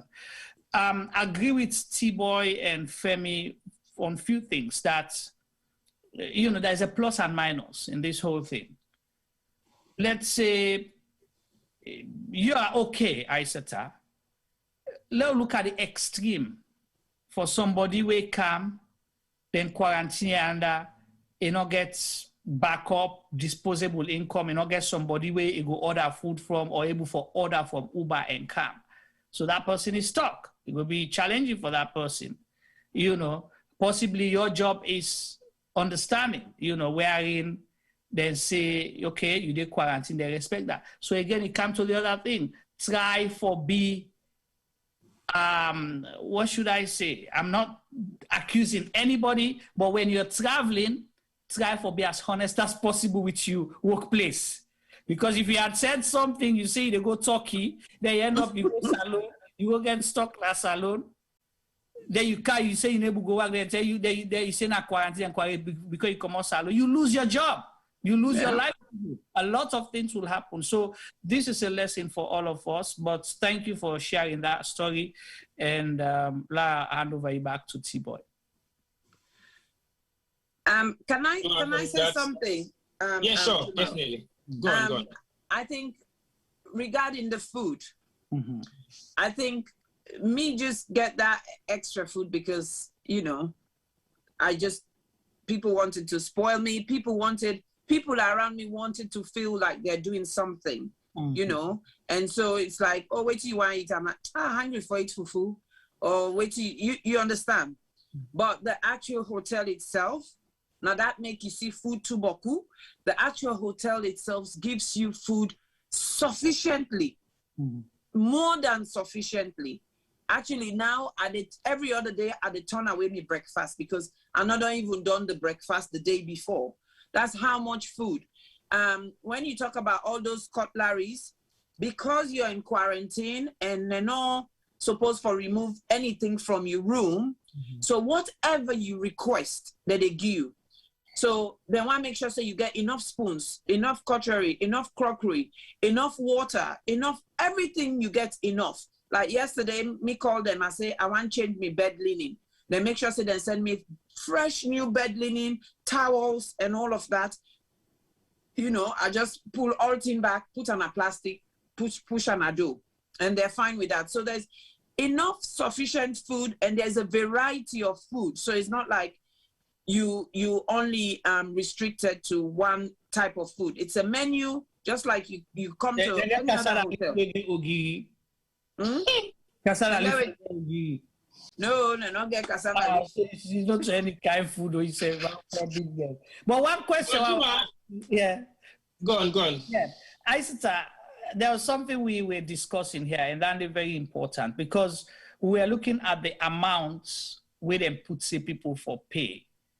Is it a justified amount, 1,500 and something or 1,700? Would you say 10 days in a hotel, the kind other facilities or amenities were available to you with every other thing? Do you think that amount is justifiable if you are going on a vacation on your?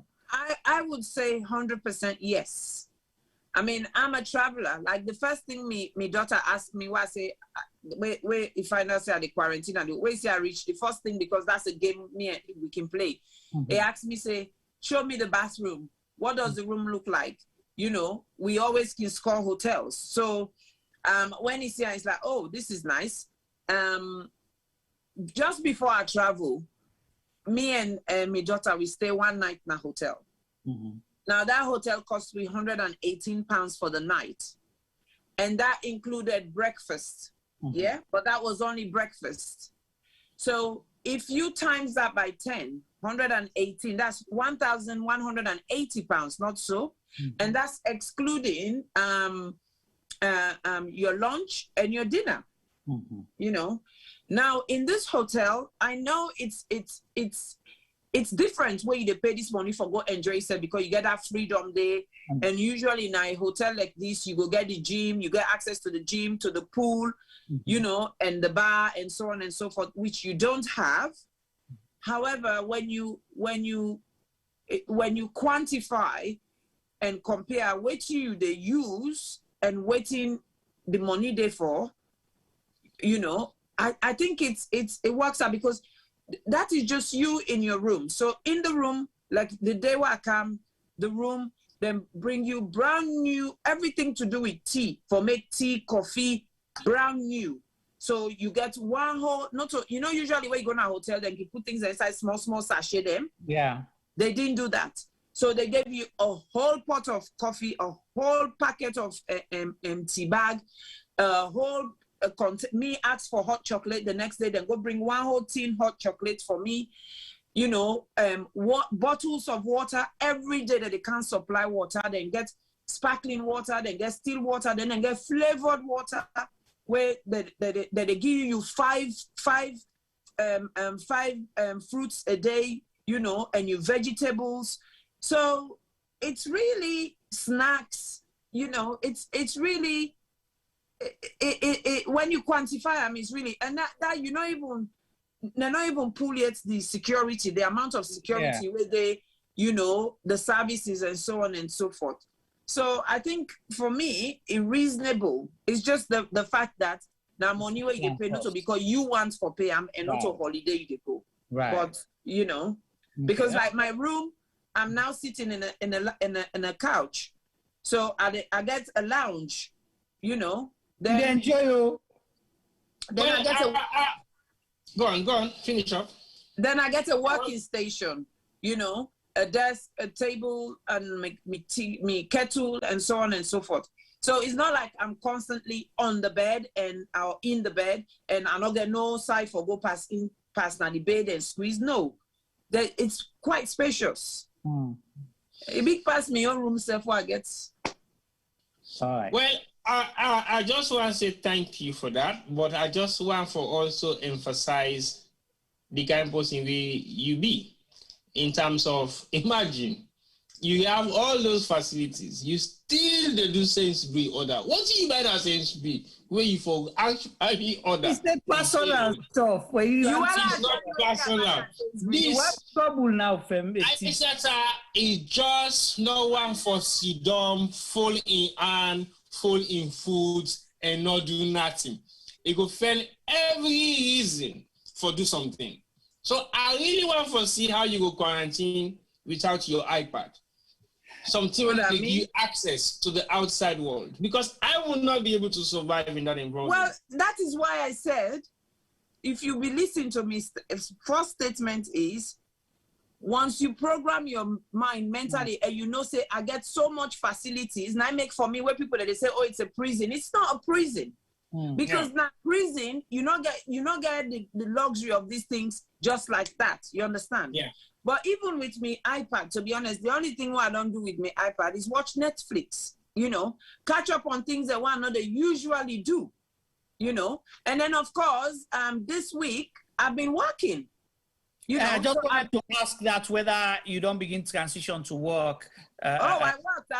I've worked since Monday. I've been working 9 to 5 every day, you know. So, I mean, because like I said, like Juma say, as a human being, and these are some of the things people need for land, we get for constantly the risk assess and plan with life. Okay, God, now I get life, now I know what's going to happen the next time. But always important to think about what you're doing and pause and plan, okay? I know I was going to Sierra Leone, and I know traveling at the moment is very, very unpredictable, be it for Sierra Leone or anywhere else in the world. So one of the first things I thought about, because my plan now before come back the 13th of July, I was only going for 2 weeks, you know. But one of the things will cross my mind, I actually talked to my IT head now, Katana say, listen, I'm going away. I want to take my iPad just in case. Is it okay if I do that? And he said, yes, you're not going to use the data, but you can, if you have access to Wi-Fi, you can use it.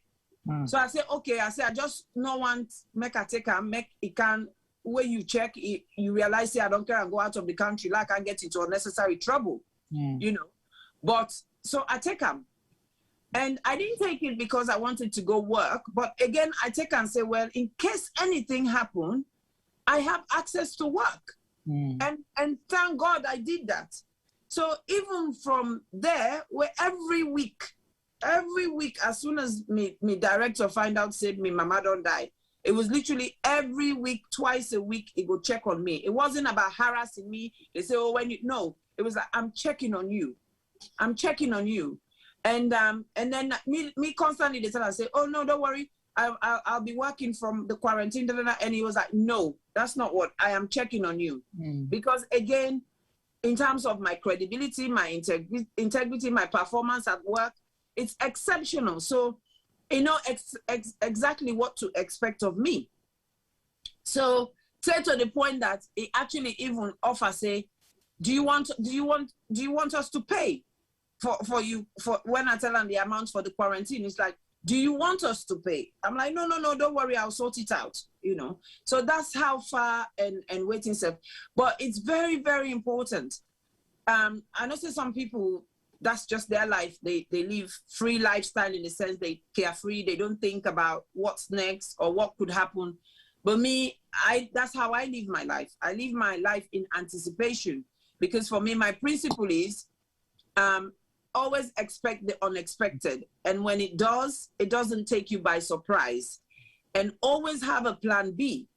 So every plan A, there should be a plan B. There should always be an alternative. So that is why, for me, what I'm going through comes across as if it's easier, or I'm making it easier, or I'm being macho or arrogant about it and everything. But it's just the way I live my life, you know? Okay. And every situation and circumstances, that's how I deal with it. I know you've given a lot of advice, because this is like a form of advice to people who possibly will find themselves in this kind of situation. Now, I will say on a wider scale, I know there are many people who are now stuck in Freetown or in other parts of the world that are on the red zone alert countries. What sort of advice would you give to people who are now in Sierra Leone planning to come back in terms of facing the reality of the lockdown? I mean, facing the reality of the quarantine 10 days in a hotel.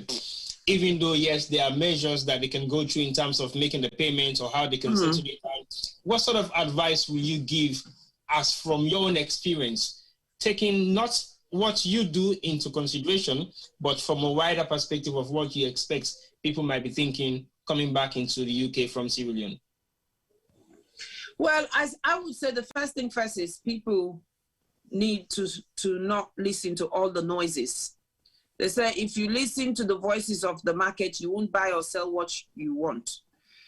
It's good to have all this information, but also sometimes it's very important for you to be able to filter this information, because I think even with myself, if I not be mass in a break, like you, me and you two, Tibo, make palaba, I course you, I say, get out on my phone.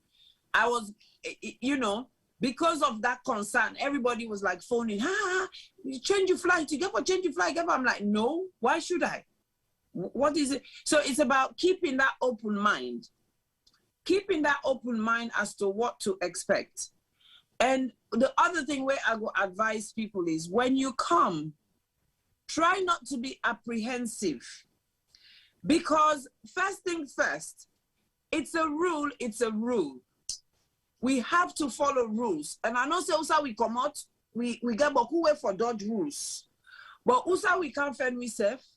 Rule na rule there. But at the same time, then self get what they call exceptions or mitigating circumstances that can lead you to exemption. You understand? So first of all, you need to think about all those things.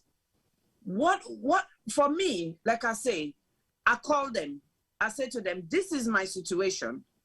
This is why I work. This is what I do. This is what I've done the last 18 months. And this is what I'm not going to tolerate. And this is not what I'm not going to cope with. So let us work together now, you know. And they're like, okay. The person who I talked to, they were like really flabbergasted. They were like, ooh, you see, pass me, oh. Let go friend boss. Nine and go friend boss. We talk. I managed to get things to a reasonable level with compromise how I wanted it. You understand? Of course, Akana Airport. When you Akana Airport, that's one thing I want people to know. The moment you disembark from the plane, where usually we go, whether they say UK border, EU citizens, non-EU citizens, now they've put a special zone for red list country. Right. Straight away, as soon as you come on the aeroplane, less than 5 minutes walk, you are separated. You are separated from the rest of the passengers. They don't do it aggressively. They don't do it violently. They just say to you, if you're coming from a red list zone, go this way. If you're coming from a red list zone, go this way. You understand? When you go through immigration, just like everybody, but different. And the reason for that is they want to make sure you've completed all the paperwork that you were supposed to complete. Because that 10 days, if you not complete, not so you get trouble. Now the officials then are lunge, now they go get trouble. All right. So they ask you for your COVID test, they ask you for your passenger locator forms, and then they ask you all those details, including your passport. And then after that, they hand you over to security, technically security. So this is the CMT Travel Agency where they take over now. Right. So they hand you over to them. They know they handcuff you. They know they do nothing. Then just they usher you. Basically, you're ushered everywhere. You're being chaperoned. You understand? So then they chaperone you now, take you, go check which hotel they don't book for you, go to the baggage claim area, help you for take your luggages. Then they take you out to where there are different coaches that are taking people to different locations based on the hotel that you're booked on. Now, of course, that doesn't mean, I'm not saying it's plain sailing. There was teething problems, like they mix up the hotel them. There was some lack of communication. And of course, the ethnic group where the major workforce of these people, English is not their first language. So right. If you're not patient, if you don't come on now, you're anxious, you already, your adrenaline, they high. If you're not careful here, and then they go into serious cacophony and stuff.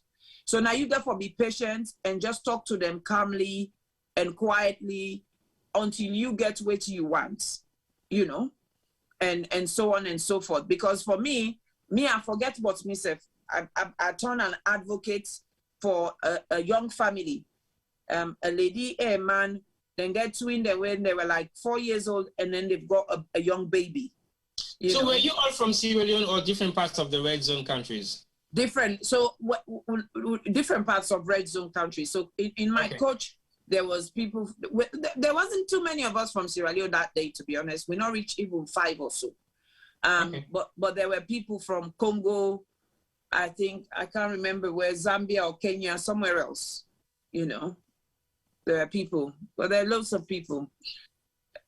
Okay. I see, Juma, I see you, Region. If you want to say something on that? And again, you know, it comes to this same thing what I've been saying earlier, the entitlement kind of attitude where we can tend to forget and we get we own fixed ideas we can want for impose. You have what, you know, people are doing their job. You don't know what kind of instructions or why then they do certain things. So I can just say generally, let we learn for communicate with people in a respectful manner, then you'll be able to get the information you want. If you not get them, you ask question, then we'll clarify. Yes, you go meet up 1 or 2 persons on them, they don't tire, now that shift, they want to go home, they can ask them a question. But then if you keep calm again, you ask them for a supervisor, you're able to talk to them. But you cannot be rude. Where you come out now the plane, like any other time, no can begin. I can't get me, so me not British force. Like I say, not to ask because I go salon. Yes, your passports, but these are rules, not to normal times. Understand that first. And especially, you themselves, like how ISETA say, they have operating procedures where they're not even familiar with because things are changing so fast, they don't have the information readily available to you. Then therefore read script or therefore go ask somebody. So patience is a virtue. If you're patient, you get you usai, you able to go, you did it, you do it, they do. And just be prepared. Like we say, me now, so I don't like for travel with load, like how Femi say, me backpack, that's it. We cannot want all the extra, you know, things that can happen. I don't want to be a burden to someone or things like that. But if you get for travel with load, no say, where you can, if you load overweight, then therefore check it, then therefore ask you what's inside the bag. So you have to be prepared now. If you're going to be spending 2 hours normally, now you're spending 5 hours or 6 hours. If you don't get that mental preparation, when you reach, it's going to be a lot easier. So if you spend less than 5 hours, it's a gain for you. So afterwards, it was not that difficult. Then you go and go do. Don't come there and start bossing people thinking, say, oh, you're entitled to things. Nobody's entitled to anything. We with the rules are the rules.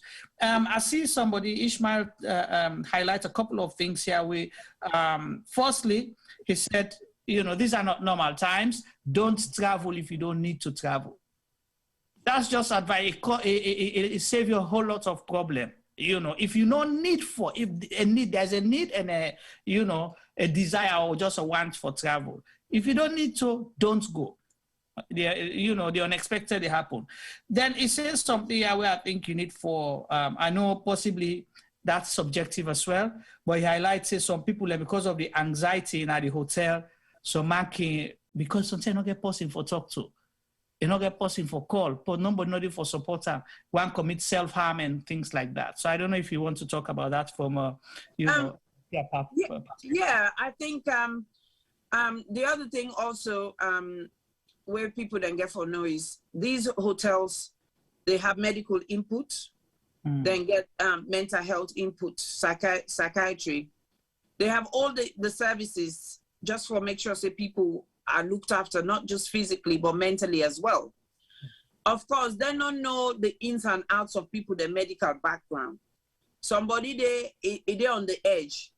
This being in isolation actually go tip them over. Or somebody they generally get anxiety issue. This again can tip them over. Again, this comes back to what they talk about self-care and be comfortable with yourself. Now, like Tibo Ebi, they say earlier on, I wonder how I be for cope if I not get my iPad. Well, I've not really been on my iPad because it's only like if I'm not able to sleep, I say, okay, well, I watch Netflix and so on and so forth. When I'm not at work, I'm not on my iPad because I choose for do something else. I choose say, okay, this is 10 days in here. I'm going to be more spiritual rather than play with gadgets them. So you see me pray mats. I get me pray mats. I get me cover head. So I am doing things from different perspectives. So it's not about, oh, I sit down, they do gadget. No. It's time, it's my time. It's time to meditate. It's time to reflect. It's time to think and stop and think about, and all the things that sometimes I don't personally have time to do, So people then different. This hotel when me and the paramedic, they keep comping, it tell me say last week, Bella woman going to labor, because the woman hide, they don't say if far gone, declare say, some people then belly not a big too much, and it were big close, so nobody no say pregnant. They go through immigration, everything it come. Pass no more where they read they holla. Where then can go knock waiting, picking don't come out. So there's so many things that are happening. But one thing I will say is that they're so vigilant. They're so vigilant that they check, make sure everything okay. Like for me, for example, I'm not a commoner every day because I don't just want to go mingle with somebody. Let me test Carla, I can deny more than I'm supposed for deny. So me, I stay inside my room. But because I not commoner yesterday and today, they actually can knock na me domot for check on me. Say you okay? We just check on you. You okay? I say yeah, okay. That we laugh, we keep pumping, and so on and so forth. We at Imam na the domot, we talk and stuff. And whatever. But me just they near the fire exit. So what I tend to do, I guess security ways down just right next to my door. I can just tell and say, can I just run up and down the stairs? So one flight of stairs rather than go outside. For me, I do my exercise that way. So I think it's very important for people then just, just program your mind because of course everybody different. Everybody get your own baggage where no be no say get and stuff, but it's also about what you declare. When I come, I be the run out of one of my medication and they ask the form they ask you, do you have any health problems? Are you on any regular medication? And because I say are they on omeprazole, which I be the run out of, then get the doctor. A paramedic come, he do me assessment, we talk, we keep comping. I call the GP, the GP do a prescription, then wait to have the prescription, they can't deliver them for me. You know, so they've kind of really thought about different things to do but they just want to make you do sit on no more saful, do that you quarantine day. Tibo, sorry, la button quick if that's okay. Yeah, two things. Yeah, Isata. Because you know, therefore try for see there are so many conspiracies around. So the essence is not to punish people, correct? Is to ensure that people are protected, you know, you're safe, and you don't risk other people because Usai Komo, they don't flag them as a red zone. Yeah? Absolutely. That's one. The second question I get is this, because again, you know, we don't compare, you know, apples for apples here, you know, but we get for begin the look.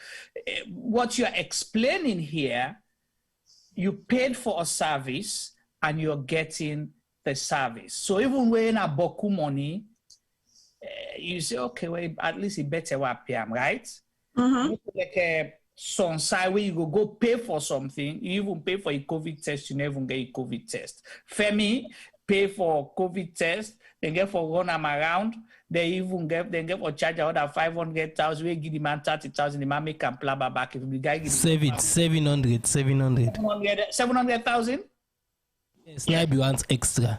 Yeah, one extra 700,000 apart from what he don't pay officially.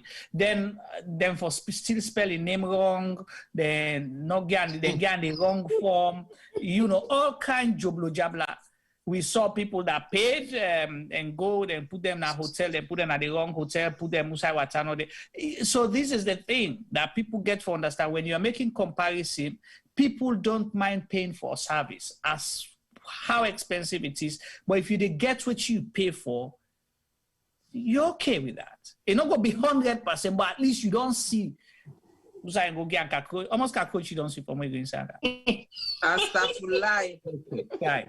You see no cockroach inside it. You understand? You get bed linens, you're changing your bed linens. You don't see one mattress we mix up and box up. What you want to justify? No, I'm just saying here two things. One, the money that they charge people, one, you know, exorbitant as we they think compared to the service. Two, you paid for a service, you're getting the service. Three, they're not quarantine you or flag you because you come out salon because they want for punish you, but because they want for protect their citizens. That's my question. Last comment what I make to Isata. I don't know what she has to say. Or you, Tim. Yeah, okay. No, I think you're quite right, and I think people just need to look at this from a different perspective. And look, this is not about punishing Sierra Leone. They're not picking on Sierra Leone. Sierra Leone is not the only country that is on the red list. Then there are over 30 countries then where they're on the red list, and it is for one reason or another. I say from a public health perspective, and from me, your experience as a public health practitioner as well. I kind of understand why Sierra Leone was moved onto the red list, you know. I kind of think there's so many factors that contributes to that. But when you don't take that risk day, life is all about taking risks. If you don't take that risk day, you say they go outside, then situation be so, then you have to be prepared to go the full way, you know. But I find them very difficult for Mecca who can sit down and be negative about it when I've not really seen anything negative.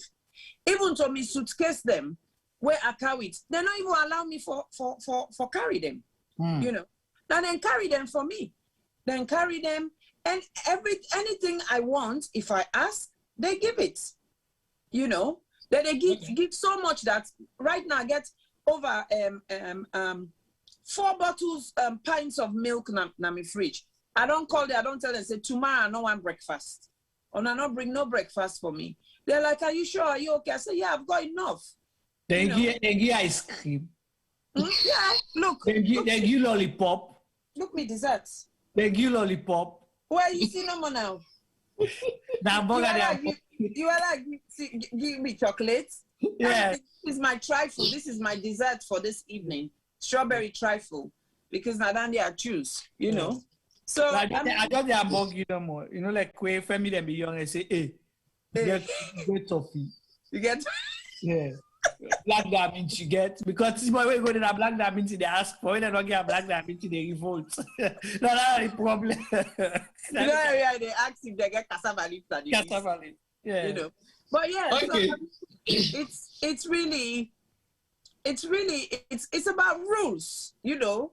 But we get for learn for follow rules, and get for look at them. Look what's behind these rules. If they do this just because they feel so, oh, we feel for with a pick up. No, it's about protecting yourself and other people around you. So much so that now that's make me another common I do every day, you know. But even that, they try for control the traffic. So, you know, they just grab them or you call them, say, the common I do that. They're like, no, give us 5 minutes because they don't want to let the courtyard so full up where people then there's not enough social distancing. Well, I'm sorry for talking very quickly. So, because, in line with what Ishmael posed, we just want to clarify this from the, you know, thing there. So, if you are to test it positive, so if somebody then tests on day 8 and it tests positive, what happens? You stay. You have to stay. So, do you have to pay extra? I don't know about that. Okay. I don't know.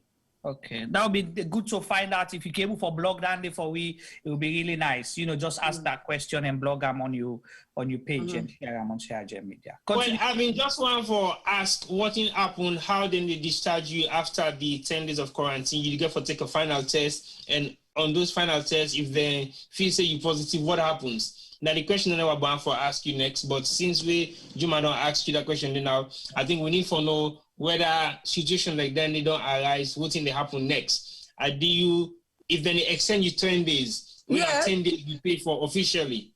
Now 10 days you don't pay for officially. You 10 days, you stay another 10 days, you do test again. Because you do 2 tests. You do a test on day 2. So I did a test on day 2, which was negative.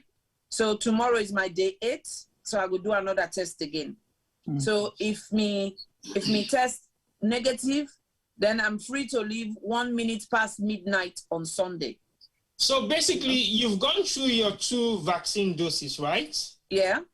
But you still go through all this routine because there was another issue where people really get it confused, saying if you don't take your 2 vaccine, you might not be quarantined for this amount of time, or you might not be going through the test issues then. No. So you still don't take your 2 full dose of vaccine, but you still go through the process again. There's a difference between a red zone and an amber zone.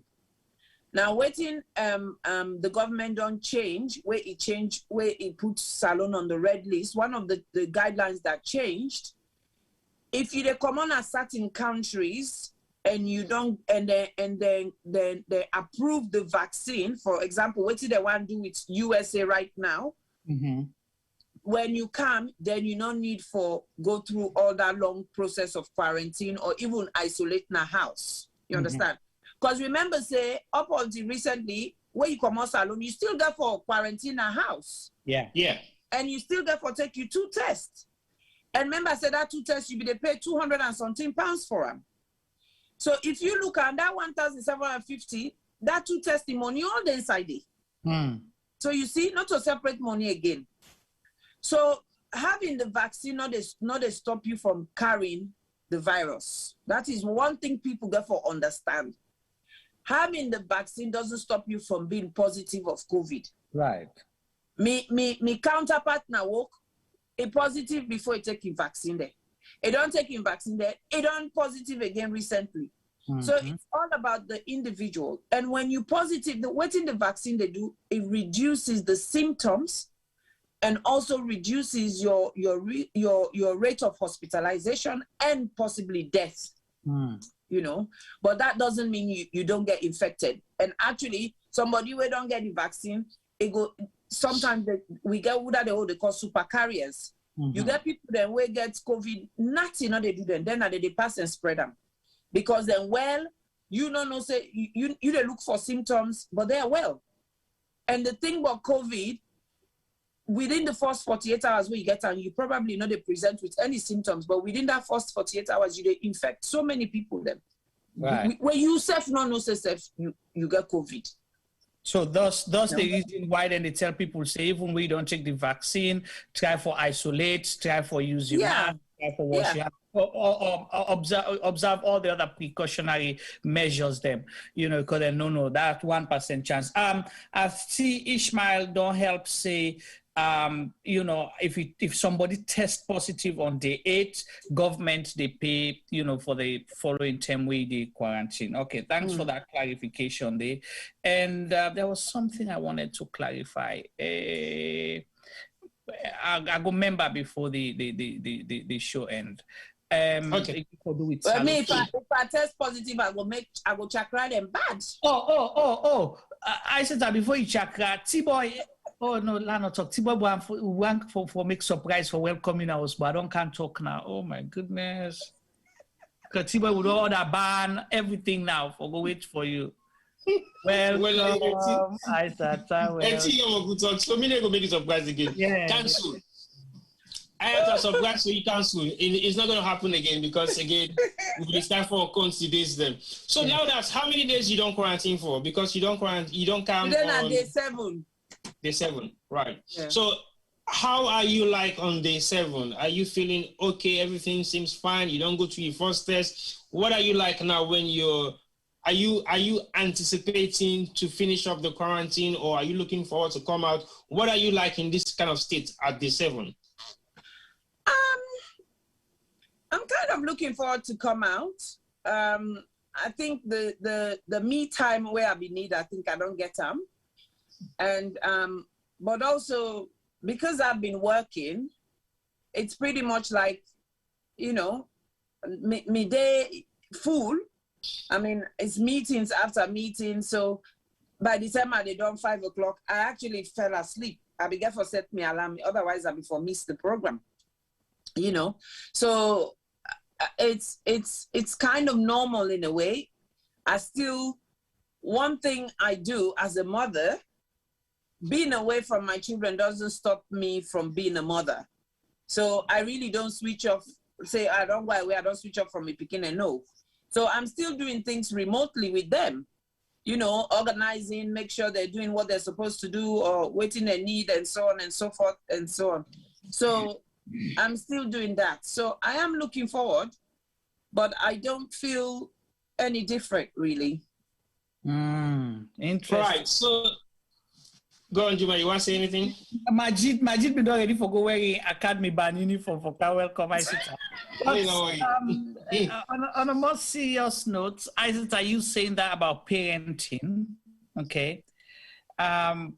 Let's take it back to real life. Name 5 things where under normal circumstances where you feel say, then tears, so if I not do them in life, it is stop, both for you and family and community. Yeah.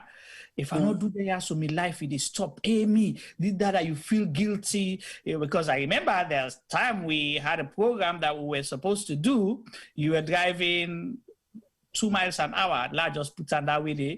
But if it's so rush for beat all the traffic lights them, you know, for make sure so you get them to the program on time.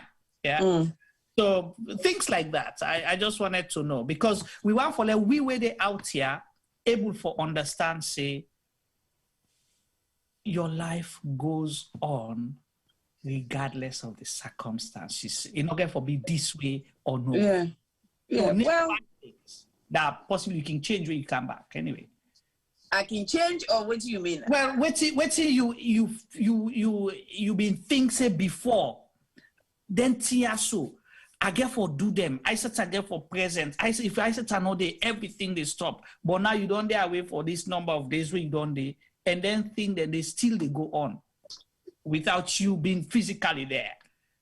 Well, that like what T-boy say, all the things that they do, although I'm not done physically, I don't do them remotely. So I don't stop for do them. It's just do them in a different way. Right. For example, being involved in community funerals, deaths and stuff. You know, another day we don't get big burying. Although myself get buried, I've still kind of technically been remotely involved. You understand in that process. Yes. So I think there's nothing really that I usually do that I've stopped because of they grieve, because I deny and stuff, because everything I do is part and parcel of my life. And again, that also helps me during my grieving process. I get quite a lot of my family members there, especially my big sister.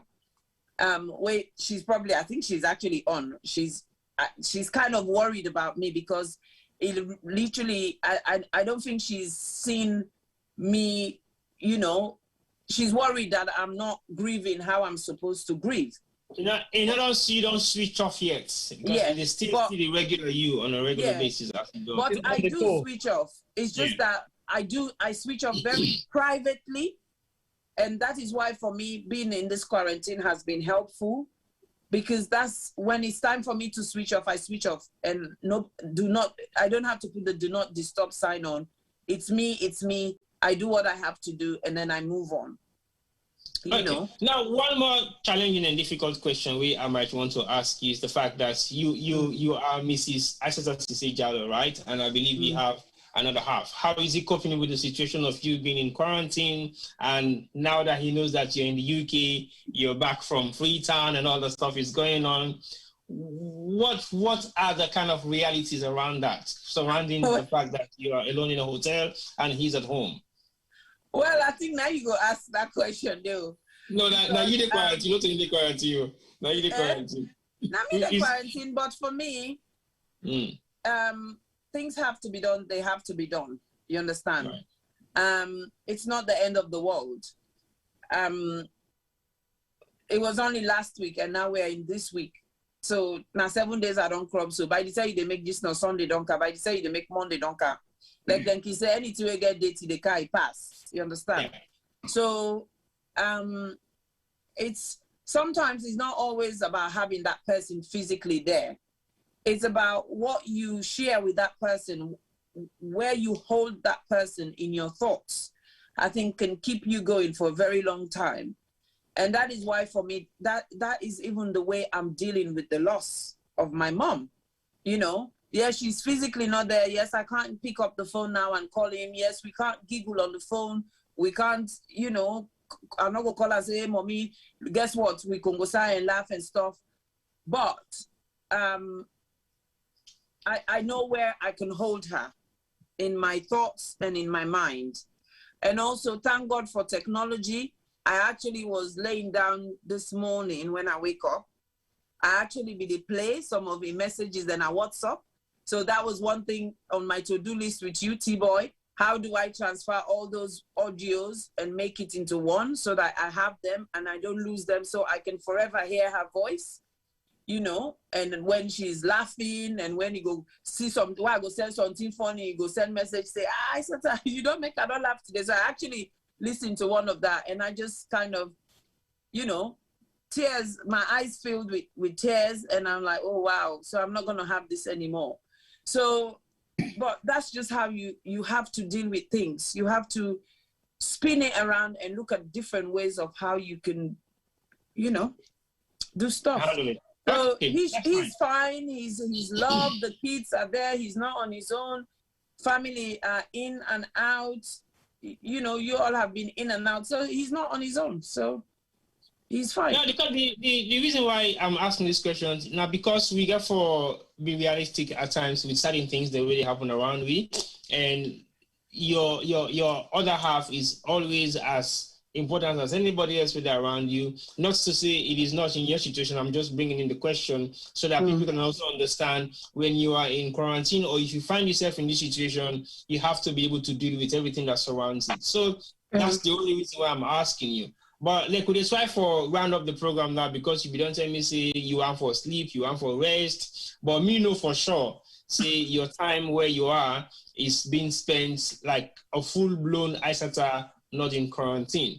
Yes, you have the privilege of staying at home in your own circle when you want nobody experience everything that you experience, which is fine. I totally understand that. But knowing you as much as I do, I know you are doing everything in your midst to make things happen, to things that you cannot physically be there yourself. But that is you. Nobody can take that away from you. but nobody knows exactly what you're going through except yourself. But we still have that sort of sympathy and concern about your well-being. We have that concern about how you do things. We want to see you actually put your foot up and relax and ask everybody for can do things around you and just have a whole smooth day without you asking or doing anything on your own. But that is a challenge. I bet if we put £1,000 for that, I don't know whether anybody go lost that money there. Now when you go win them instead of you lose them. So we're not going to even bother for try that. But as we try for wrap up, I don't know if Femi give one for say something, but Juma, what would be your kind of advice? Because at the end of the day, we haven't gone through anything like this, but me and you, we've gone through worse than this in Freetown. And I know say that now me and you. Who know you, right? I know you. Okay, that's fine. So what would be you? Not so 999 business you for 999. No, I don't talk that yesterday. Just yesterday you might be about 999. I just smile. That's good. Okay. Yeah. Well, again, that now some kind of experience. But if you have been through anything like what Aissata they go through right now, it's not a crime. She hasn't done nothing wrong. It's just the fact that rules have to be adhered to, and we therefore follow the rules of any South Saudi. In Sierra Leone, out of Sierra Leone, we get for adjust to a lifestyle and we get for follow the rules. Then that's exactly as I described for put into practice, and it don't decide for come today and share that experience they would be. People might think this is funny, but it is a very serious issue where I feel it needs to be shared within our community, because the perception, the rumors, the stories, the you say, me say is so much out there. Now, how you take them in and how you consume them, now ain't gonna make it become of any benefits to you. With Aissata experience, I think say it will teach and learn people how for dealing with the situation, especially for the one they feature right now, where they plan for come back into the UK when they're in permanent residents. I always say to Juma, when me and to get some form of discussion on the price in the hotel, whether it actually worth it or not. After having a discussion with Aissata for the first day, we don't make arguments, we don't make palaver. I said, well, okay, now that you don't explain things to me, I don't feel I need to be worried that much about you coming back, because you don't make them very simple. This is what sometimes you need to have as a discussion with people who you have concerns over. Raise the alarm and then have a discussion. Not just raise the alarm, then you left them. And then you say, well, me talk to yourself, you not care. Raise the alarm, have a discussion, agree and disagree. You have a banter with me and Juma gets in terms of the price. I'm saying, no, the money is too much because you're not prepared to spend that money because you're not going on a holiday. But when you make all the calculation and you put your flights going to Ghana or going to Gambia, you go buy fresh fresh tickets. You don't lost your ticket back where you buy for come back into the UK when you return flights. You go spend literally the same amount of money. So and you're open to other risk there where you not even know. Exactly. Other risk, other dangers the way you go pan at that different country the way you don't know. So until you go even stranded, you don't know. So like that 10 days where you go spend it just for beats that £1,750. It might look like it's a lot, but you're literally practically spending all that money anyway. Sometimes you know go reach them exactly something that 200 or 300 pounds you go short. With a lot of inconvenience, where you go to inconvenience yourself. Yeah, so but also, like for me, T-Boy, being away means I would have taken an extra 5 days annual leave. And I need me annual leave for doing me 2 projects in October. Right. So being somewhere else would not have made, it would have been more costly for me than this 1,750, honestly. And of course, just being home, just being close to my family is more important to me than 1,700. I see somebody, T-Boy, somebody get a question or comments now the group where I think you find for clarify. It say at the end of the day, some other people that's exempted coming from the red zone country after they tested negative on day 2, they're let to go home and isolate them from home. It's all about money making, something like that. So I don't know if you want to comment on that. Well, I think Aissata don't highlight that earlier on.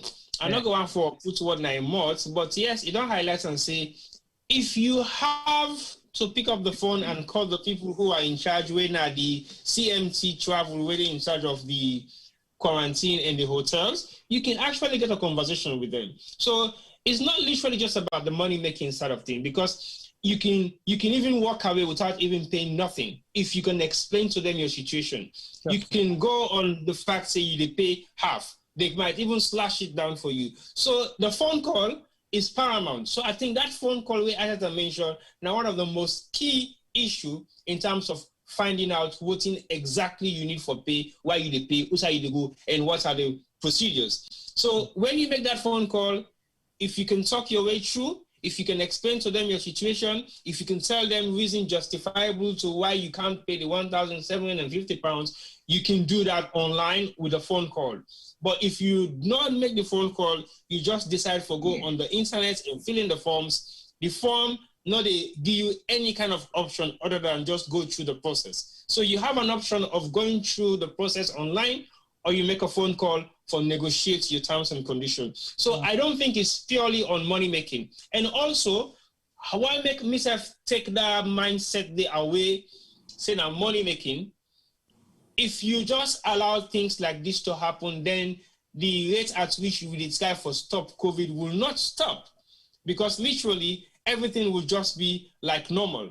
So if they make restrictions and then say this is a red zone, everybody will come out of this red zone. Now these are the rules. It might restrict people for travel even more, just because they want to cut down the risk of COVID. And guess what? How can I put you in a 4- or 5-star hotel and expect you not to pay nothing? We're not to send you on your journey. In the situation where you find yourself in like an other situation, she has no choice, she has to go. And on her way back, she made a phone call, whatever the phone call entails, give them some of the rights way he gets. We make INSEF segment for say she can walk away out of that quarantine because of her job description. But no, she chooses to stay there because one, she wants to feel a bit different from all the chaotic environment and the scenes and the kind of reason we make it go for a salon. She needs to come back and have a little bit of a break in our own small corner, reflect about the loss, reflect about everything that happened around them, and start a new page when it come out of quarantine. So yes, just say we put Isata on a timeout. Time out. Well, that's what it looks like to me. And a time out. Personally, I think say it will help a bit more for maybe think about what's going to be the next working move, not the next relaxed move, the next working move. Because again, we can always say to ourselves now, the CRJ media platform, regardless everything we don't go through, but when we come and sit on this platform, now like nothing ever happen in our life. Because it's another way of going through some of the issues that they go through personally, emotionally. That's how we manage to deal with it. So it's totally different from what other people will choose for do. And what I have to do, energy still fired up, because possibly that's one of the ways she's dealing with the issues that she's faced with. Or now it make a very nice decision for say, well, okay, I need to stay in a quarantine. We now just me one green, but I rather him for don't go do quarantine anyway. But over to you, Juma. What thing will be your final word as we discuss for wrap up, please? So again, let we take this situation serious. And from news that really happen at some part in the United States, we have to, really do it to get for do, because there is a likelihood it's going to be another lockdown, if we not do what we're supposed to do. So if people are thinking this is a joke because you don't take vaccine, we left that misconception, say when you take the vaccine, you are free, everything is okay with you, then you can continue for risk your life and risk others. No, because that time they will be worse. I'm not sure you're taking the vaccine where you don't take the complete dose. You're not going to take them twice yet. You understand? So if you don't take the vaccine, then you go risk yourself, something happen, you have yourself to blame. If you really not do everything you're supposed to do, that's one thing. And this situation with, the red zone thing, if we all concerned, it don't show say if salon sneeze, UK, if salon drink, UK they drunk, vice versa. So let's try to understand that we have to act responsibly wherever we are. UK at the same time, if something happen at the UK, it affects you in a salon directly or wherever you find yourself. So do you not say everything they act in isolation? I said continue for the GUI some more information. Try to find out a little bit more. And some of those notes will be very helpful for other people. There will sometimes not clued up like you, or we're not able for search for the information that like you, or able for ask questions like you. So we will begin for make them easy on a whole lot of people. We will find themselves, God forbid, now you kind situation where they are forced to travel and things like that. But thank you for sharing with us. And once more, our sympathy to you and the rest of the family. We pray that God continue to give the strength and courage for grief. And the mama, let God sorry for her mistakes, wherever she is today. And let God continue to multiply all in good deeds then. Thank you so much. And it's good to have you back. However, not mean say because we don't put you on timeout, you don't go rest, you don't re-energize, you dey come for come, put you pamboko. No. We not get that energy. I tell you, say now from 2015, I take my last vacation. So I don't know about T-Boy and Femi, but you know, so guys really come back. We go quarantine you. So that you will get a vacation.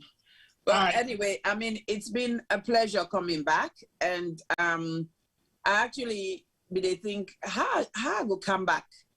And then, of course, I come at the quarantine. And then a day or so later, me and T-Boy, now I say, T-Boy, love do program about quarantine. He say, waiting, I say, health from quarantine. And he's like, you, wait in the kitchen. I'm like, that's a good way to come back. And because like T-Boy said earlier on, it's all about identifying and recognizing your coping mechanisms, your strategies in every day-to-day challenges and stresses we meet. Death is inevitable, and we are guaranteed life, but we're not guaranteed that we're gonna live. We're not immortals. We are mortals, and that means we get for die one day. And as much as, yes, we no want for die, and we no want no loved one and die, but the reality is they have to go. And for me, I look at it as, well, if all the hundreds of people that we don't die in the last 18 months, or the thousands of people that I've been part of, am I better than them? No. Yes, I might be thinking selfishly, saying, oh, well, if only one more day or one more year or so on and so forth. But you know, if when you have faith and you're somebody who believes in your God, for me, it's Allah subhanahu wa ta'ala, whatever he gives me, I take. And what I ask of him is to give me the strength, the courage, the wisdom, the understanding, the knowledge to be able to deal with whatever he gives to me. So I think that's very, very important. In terms of this quarantine, I think people need to look at it from different perspectives, but they have to be open-minded. And this thing about it's money-making, it's not so much money-making. Yes, the money is going back into hospitality, which has suffered greatly. But also, I think it's about robbing Peter to pay Paul. People there where they say maybe it's money making, let them ask themselves, how many people were sat down and they were paid the follow? You know, people were literally paid 80% of their wages for not doing anything, just sitting down. Where do we think that money came from? You know, so it's all about, you know, checks and balances, robbing Peter to pay Paul, and so on and so forth. So it's give and take. But the most important thing about this quarantine, it's a deterrent. It's a deterrent to stop people from traveling unnecessarily to areas where they feel, where Public Health England and the government feel is of high risk when it comes to COVID. That's their thought process. That's what their analysis, their data analysis has given them to say, yes, you know, this is what we score different areas with. And if you reach this peak, we would turn you into a red zone or amber or green or whatever, so forth, so forth. So let's think wisely and properly about travel. Let's continue to think strongly, wisely, and properly about how we socialize and mingle. I know, you know, they've lifted up lockdown, they've reduced and relaxed a lot of the rules, but still, let's be careful. Let's be cautious. We're dealing with a virus. A virus is totally different from a bacteria. Two different types of infection, two different types of organisms. And the virus is 100 times smarter than a bacteria. The virus mutates. It adapts to its environment. Now we don't see, you know, the Delta strain don't come. It's more virulent than the other strains. So we therefore be mindful and think and wonder, say, if we're not careful, what if this Delta strain mutates and it mutates to an even more powerful strain where probably even the vaccine will don't take, not going to be effective. We have to think, us as human beings, as individuals, what is our responsibility? What is our role in all of this? What do we go do for help minimize all these what ifs? You know, it's not just Papa government too. It's all our responsibility. So I think let's think about all those things and be open-minded. And if we don't know, let's ask. Like I always say on the health show, knowledge is power.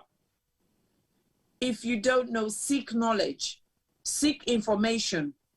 And when you have the right information, you can make the best decision ever. Informed decision, you know. Here say, there say, he say. Just go and seek information and be informed, and that would encourage you and allow you to make the right decision. So for me, Nadia, I go left and fall now. All right. And then we will move. Of course, I'm not thinking about anything else right now but the you know more about Andy. No worry about Andy. I'll tell you what you think. But I come back to you, you're not going. Yesterday or we last watched on Netflix. What have you been watching so far? Actually, I watched. We done. You come back for going start a new show. Are you so? Not a new show. I want to. So. No, I watch. For going start soon now. I watch Oswafo in London. You know, all Nigerian film. Not all Nigerian film. Oswafo in London. Now we London, so now we film. No, but you don't say where they make that Nigerian. Yeah, don't tell. So. Yeah, Oswafo make out London day before yesterday. No, it's over. T-boy. The movie. No, you understand. Oswafo came London yesterday, day before yesterday. You didn't say Oswafo now old film. What's it like an old film? I don't like so. T-boy. Now stop. How can you go outside you there? Not bring me outside. Who's seen you watching a quarantine yesterday? The man Okoro or whatever they call him in Nigeria. I beg you. You know. So ask him back again. Who's seen me watch now? Next, please. So what you watch Netflix yesterday or today? Actually. No, today I don't watch nothing. Today I don't work. Why I don't work? I just relax no more. I've just been watching things randomly. I'll send you a list. Okay. Yes. No watching list for the list about list. Actually, I need for ask them. If they tell me about one series where I don't forget the name, where I go ask them. We know they can't advertise film now, so over to you, Femi. What think will be last word for today's show? You said one for go at Jaguar. Rankadede. It's Gringori. Gringori Okafa. Chief Zebudaya. It's so good, man. You know, it's been a good show. Again, thank you, Esther, for sharing with me. But as you say, I think you know, this is not this term for rest. You know, losing a family member losing a mother, I can see from knowledge, first-hand knowledge, isn't an easy process. And like you, myself, all things are the up and down, all sides. So when it happened to me, because I'm in England and it came as a shock, it took me 2 days for put everything in order and not sleep. I think she passed on the Saturday, and I traveled to Freetown on the Wednesday. Between Saturday and Wednesday, trust me, I literally not sleep at all. Then when I reach Freetown, the up and down them, the heat, the mosquito, the rain, because I begin season again, I not sleep properly. I begin sleep a little bit, but I not sleep properly till after the burying church, when 1 week after we bury him. So this is literally, I was hardly sleeping for over 2 weeks. But because, you know, so we always want to try for help organizing them. So apart from me being bereaved, I was trying to ensure, say, everything we need for be done, got done. It been so bad after the day for the burying church now that in the night sleep begin catch me. I didn't at church, the church one. I kind of struggled, you know, then at the week after we bury him. But after that, I've been getting the opportunity because of me work. They know what I go through, and they were very sympathetic because I'm a hard worker. So, you know, I don't take days off work easily. So they supported me throughout, and I've been literally take a few more weeks in a salon, and I relax. I did it steady for today, and then 2 weeks and they were not literally do nothing at all. Help me for able for actually grieve properly, because before that day I was literally trying to organize funeral, trying to put things in order, trying to sort out the house, and you know, I believe say this step we get so to yourself, it will be a good time for you for just relax, think, you know, revisit old memories, think of the good thoughts, pray, because we all are people of faith and we believe, say, this is a journey we all get for go through, and the only thing we can do for the people that we don't pass, now for pray for make God forgive them and sins them, and may them give them the heavens them with the non-promise we. So for me, relax, as Juma said earlier on, life goes on, work goes on, all things we've been happy, we've been run around, they try for help, for make do, those things go on. So take your time, relax the last few days. We come back out of quarantine, if you able relax now us for 2-3 other days, take a bit of a holiday, because you will possibly need a holiday after this. Right now you're looking very strong. We all admire at you, but we not go on for make, you know, one day things get to you. But you've got a lovely family waiting for you to come, so they'll be you know, they're looking forward to you, and we go, then go spoil you and then go look after you. So but we're here if you need us. As Yusuf said earlier on, from where COVID begin, we done the up and down within our television, on our computer screens, literally every week. I remember T-Boy and Esther, where them do the COVID rapid response, they were out every weekend with not just them, they had a community behind them as well. But Esther has not stopped. So this same now you turn for stop and look after yourself, my sister. Would it beg you? Thank you very much, Tommy, for those wise words as always. And yeah, definitely for sure. Well, now they say last stop. Now go for make timetable. Either they bring breakfast, either they bring lunch, either they bring dinner. So when I get for do that arrangement, they all see boy one phone call you for do it here. I say like you doing. I don't need for remind you 4 times, or 5 times, or 6 times. I said that. Yeah. Then the serve ball go side. Yes. If you want to, you get that. No, but not to listen like me kind ball go at it. No. Anything where you want to, they get them far. They serve you akara. What you make up for the eat food the way I don't gaze for it?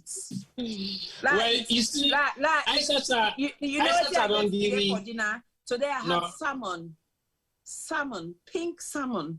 What the name so? Salmon, pink salmon, nice fish with vegetables, with seasonal vegetables, you know. Femi, Femi don't tell you say when you come back home, make you rest. But you don't literally tell. No, you don't practically tell Femi say when you come back home, you not get for rest. So basically, you don't begin giving commissioning of things where you expect say with what you do. That not for give you an excuse. Say if I call T-boy not do me, I go do for myself.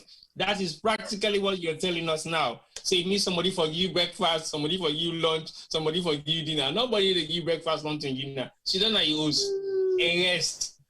No worry, T-boy can turn the fufu for you. I go. No, let's turn fufu. T-boy can turn fufu for you. No worry. But yeah, I want to say thank you to everybody for watching. I want to say thank you to Big Sis Jalan. They're online and they participate actively. And we want to extend the condolences to him as well. And another say today, he can't join me for can't see the state of Aisata. Also, I can't watch the show. I just can't see the condition. We'll make sure see no more. Okay, yeah, he's fine. She's okay. Because she will never be convinced if Aisata said to her any kind of thing. But on the show today, Jalan, Mrs. Barry, she's fine. Don't worry. If you start for look after her, who will go fetch her for look after her? Because I like you know listen, you go listen to it. How for make it rest. So I just want for rest. I show you no more say when she comes back home from quarantine, we then make sure say we monitor her for making season make it rest. Because the energy way it don't carry it look past the one way it don't go left. Because the energy with this count right now, if I tell you what you don't plan, only they get an opportunity for announcement and now because now that exhaustion back they can't put not on just in one grain, no. Everybody part because me you don't fetch that fed day for us for the past couple of days and I not seems for succeed at all. But with a set baggage for them and with the time for reduce that workload they will want for put by himself. But on a very serious note, when you are always a giving type of person in terms of sharing your knowledge, sharing your finance, sharing your everything around you, your companionship and everything that you think you can share with people, it is very hard for you to stop.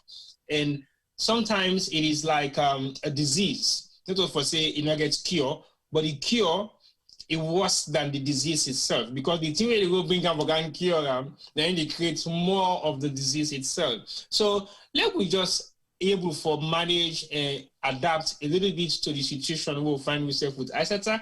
But as time goes on, now one game thing get for slow and down, where you know get for get choice part.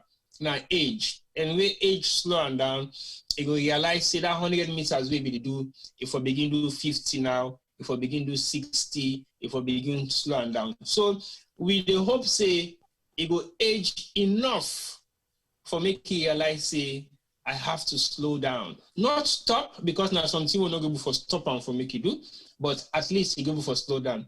Okay, now you don't begin to think. Go to chief, now you know something. Well, now you don't begin to think, say, well, in need for Sidona in small corner. The one thing where I see where I'm very happy with, you don't begin to take the dean. You don't begin call Subana water. Are you trying to say Aisata say you need help? Yeah, I'm not saying so. When I make a say you talk with him for you go to chief, now you go know something. Well, me and the chief, so if you can't tell me, not a problem. I mean that the chief way they can't forget this, I'm not gonna forget problem. But anyway, I just want to extend the thanks and appreciation from all the people who were online and the support they don't get throughout this period, and also the comments, positive comments and comments that we have to say will be beneficial to everybody who don't watch this program tonight. And we believe say there is more to come from Aisata in the health show.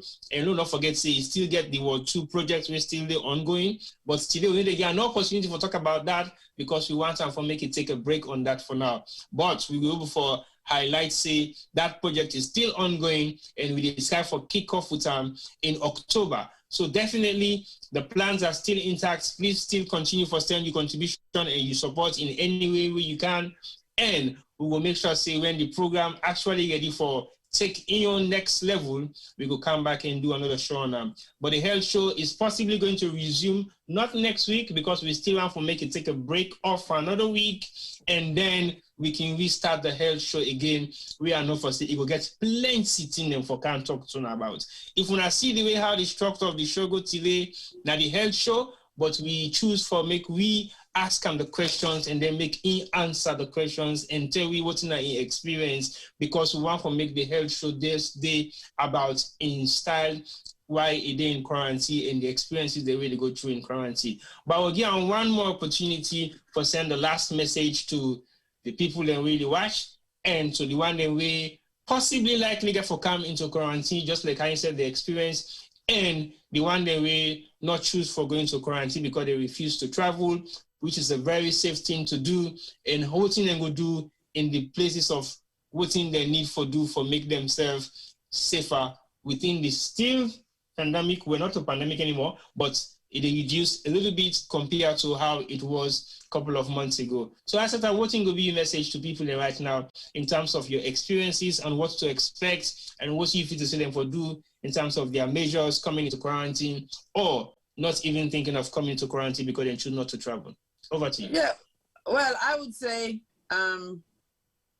thank you to everybody. Thank you to you guys. It's always fun. It's always great to be on Sierra Gem Media. And like I said, for me, all this is all coping mechanism, you know. I think people need to think very hard about travel. If they don't need to travel, then don't travel. This is not ordinary times or usual times. We have to be very careful. We get for a day like this for at least another 12 months. That's the reality. So it is not over yet. We're trying to ensure it improves. And the only way they do that, now me and you get for contribute, make some sacrifices, and then hopefully we will get bigger and better gains in the near future. But if we continue with the negative aspects and rebellious attitude, because we feel safe today will not enjoy, now that's it, enjoyment done, then we have another 24 months for go through, wait to get for go through. So let's think wisely. If you get for travel and you don't travel and you're going to face quarantine, being open-minded about it, like I say, call, find out the information, what you need for do, what you don't need for do.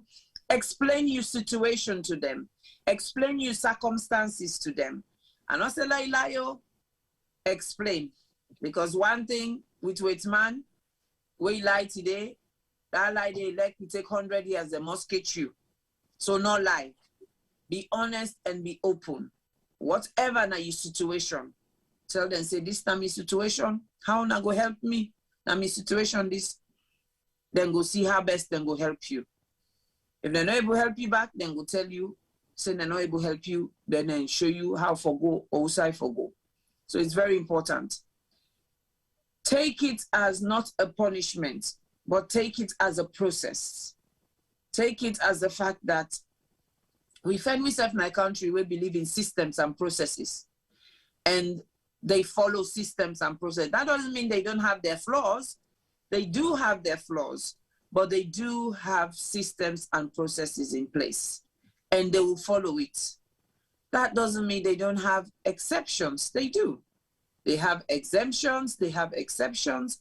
They have what they call mitigating circumstances. So for example, where somebody, they say some people, they test after the negative day 2, that they left the land and go home. There would be exceptional circumstances where that happens. And not to everybody where they come up from a red zone list, they come into quarantine. If you have serious medical issues, you don't come into quarantine. If you're a minor with no adult supervision, you don't come into quarantine. There's so many exceptions to the rule.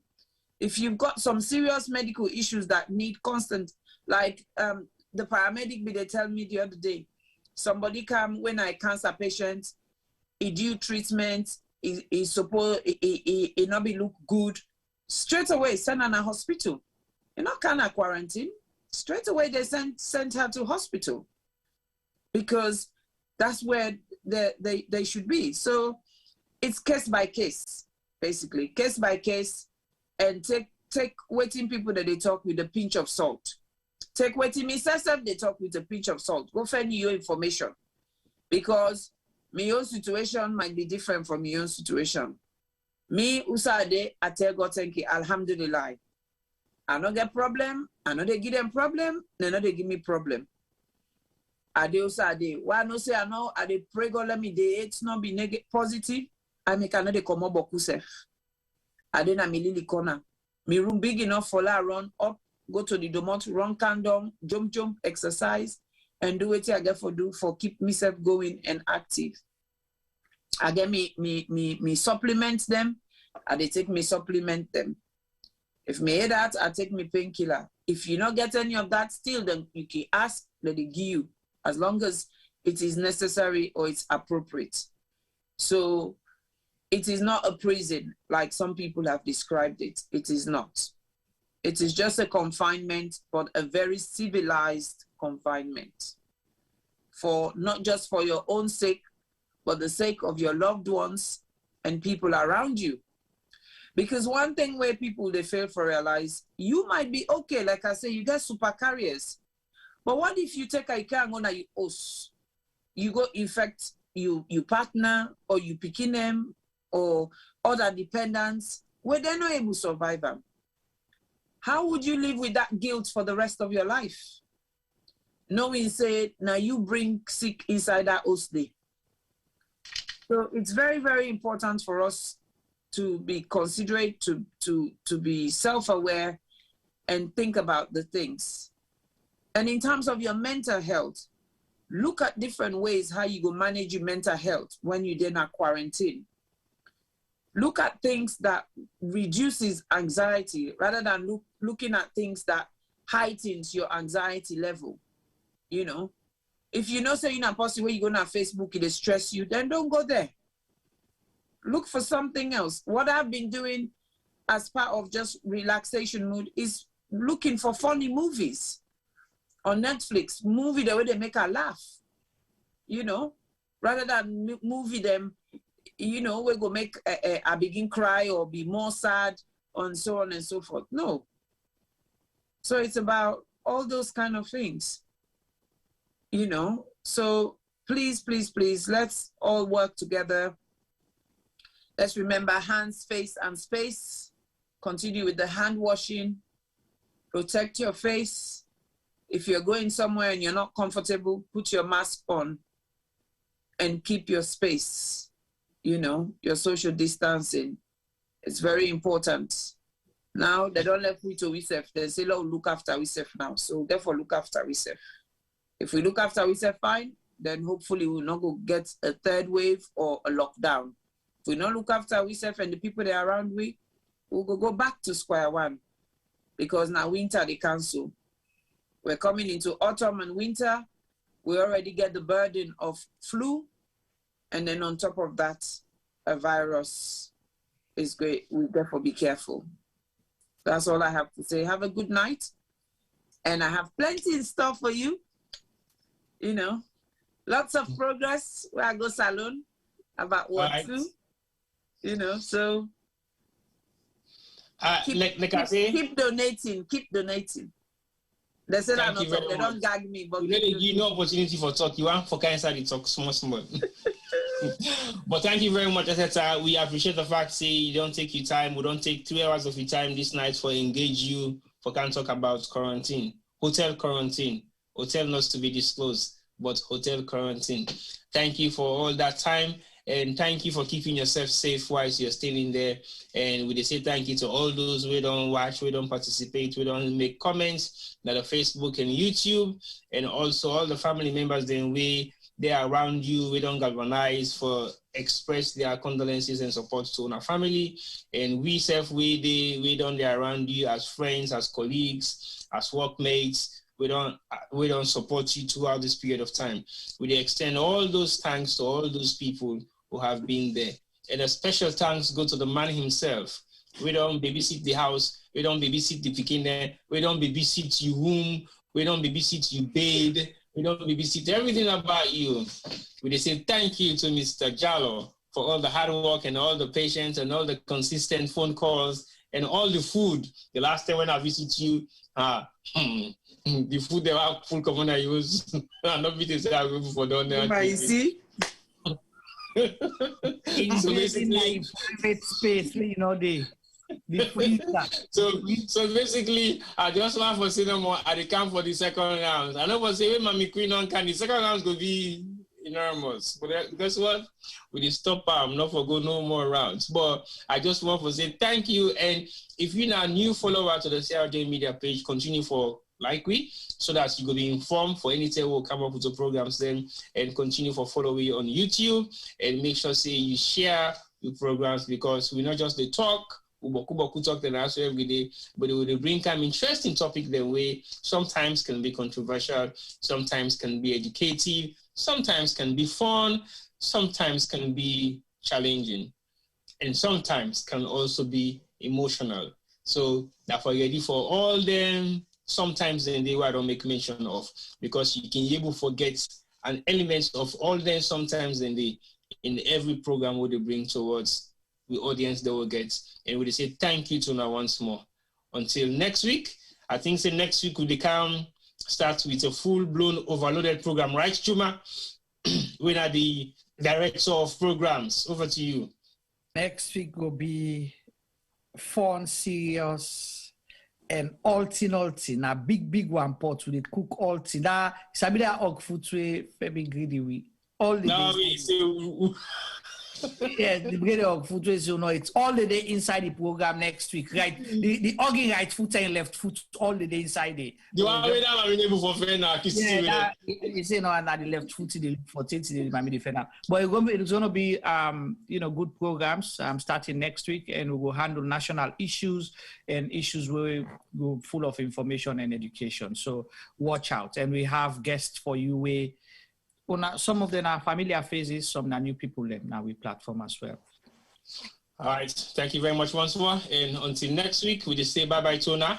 Well, just in case for keeping the back on the loop, sometimes we have impromptus, so we need to expect any impromptu from now on to Tuesday. But in case we get any impromptu, we'll go flag them up now in our alarming systems. Then. So until next week, this is Sylvester Tiba Dugba. They say bye-bye.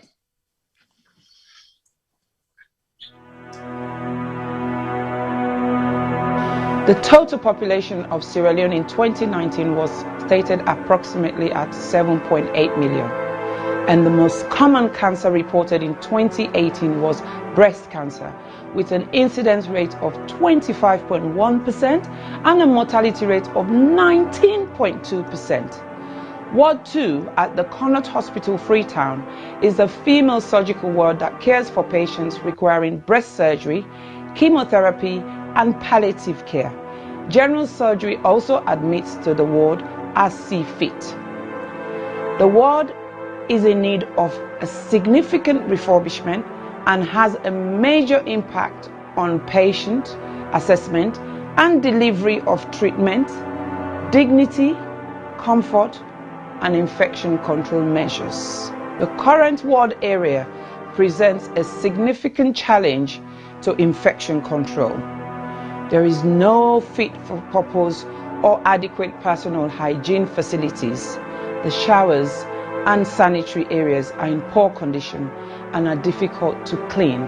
The flooring is deteriorated. Overall decor and fabric of the walls need repair and full decoration. Furniture, cupboards, and shelving require replacement. The sluice, known to be the dirty utility room, is in poor condition and needs replacing. Windows need to be replaced as current windows bring in draughts, dust, debris, mosquitoes, and rodents. There is no designated area to provide a day service for patients receiving chemotherapy. Medical supplies is desperately needed. Therefore, we need a total amount of £15,000 which is equivalent to 195 million leones for this project. This project will focus on women diagnosed with breast cancer and other non-malignant breast abnormalities requiring one or more of the treatment modalities that are currently available. We will also set up a day unit for the administration of chemotherapy and provide training and development to ensure sustainability.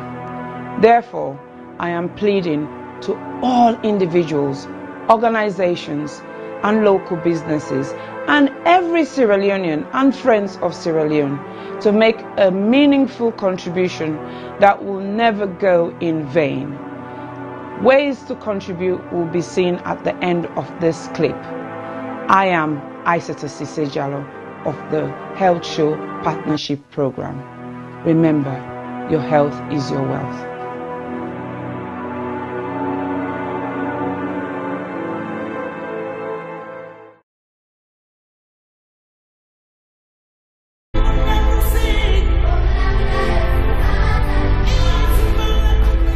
When I was young, a lot of things were different. Unfortunately, most of the differences seen now are heartbreaking and are not good at all. Before now, men were strong protectors of the weak, fathers, brothers, lovers, sons. Their mere presence guaranteed the safety of women and children. But what do we do now? Men harassing and raping women. Men sexually abuse little girls. Men battering and killing their wives. Any form of sexual assault, be it rape, sexual abuse, or pedophilia, is a killer to human self-esteem. Women should stop dying in silence. Speak now. The rapist should be stigmatized, not the victim. I think death sentence should be the consequence of such terrible acts. And you mothers, build confidence in your children, put trust in them, listen to them when they make reports, and take necessary actions. Talking of mothers before now, women were virtuous. They were mothers, daughters, and sisters. Nurturing, counseling, supporting their men folks. But now, women are trafficking female children for money. Women are forced to be silenced. All this must stop, and it must stop now. Real men do not abuse, rape, or molest women and children. It is barbaric, unacceptable. Let all real men stand with us. Together, let's say an emphatic no to rape, sexual abuse, pedophilia, and domestic violence.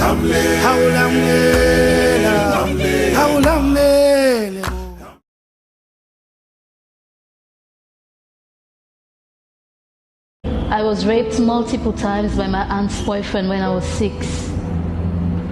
I was repeatedly raped at the age of 8 by a close family member. I was raped at 19. I didn't speak openly about it because I was ashamed and afraid that people would judge me. I was raped at age 5 by my caregiver's husband.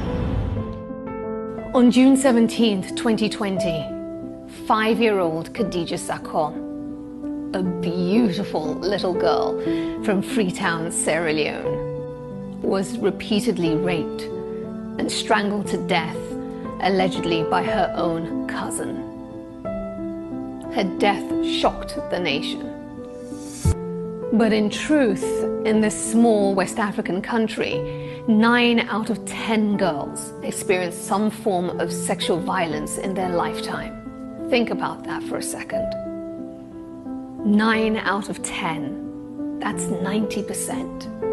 My name is Aisha Cissé. I'm a journalist and activist. I'm joining forces with Idris Elba and other activists from across Sierra Leone to support the survivors of sexual violence with the Survivors Solidarity Fund. Please consider donating whatever you can afford. All monies raised will go to 4 local organizations currently providing free medical and legal services to survivors. 5-year-old Khadija lost her life to sexual violence. That same threat remains for millions of others. So this is also a call for you to use your voice, your power, to draw attention to an enduring culture of rape. Together, we must end it now. My name is Aisha Sasay. I am Khadija Sako. I am Khadija Sako. I am Khadija Sako. I am Khadija Sako. I am Khadija Sako. We are Khadija Sako. We are all Khadija Sako.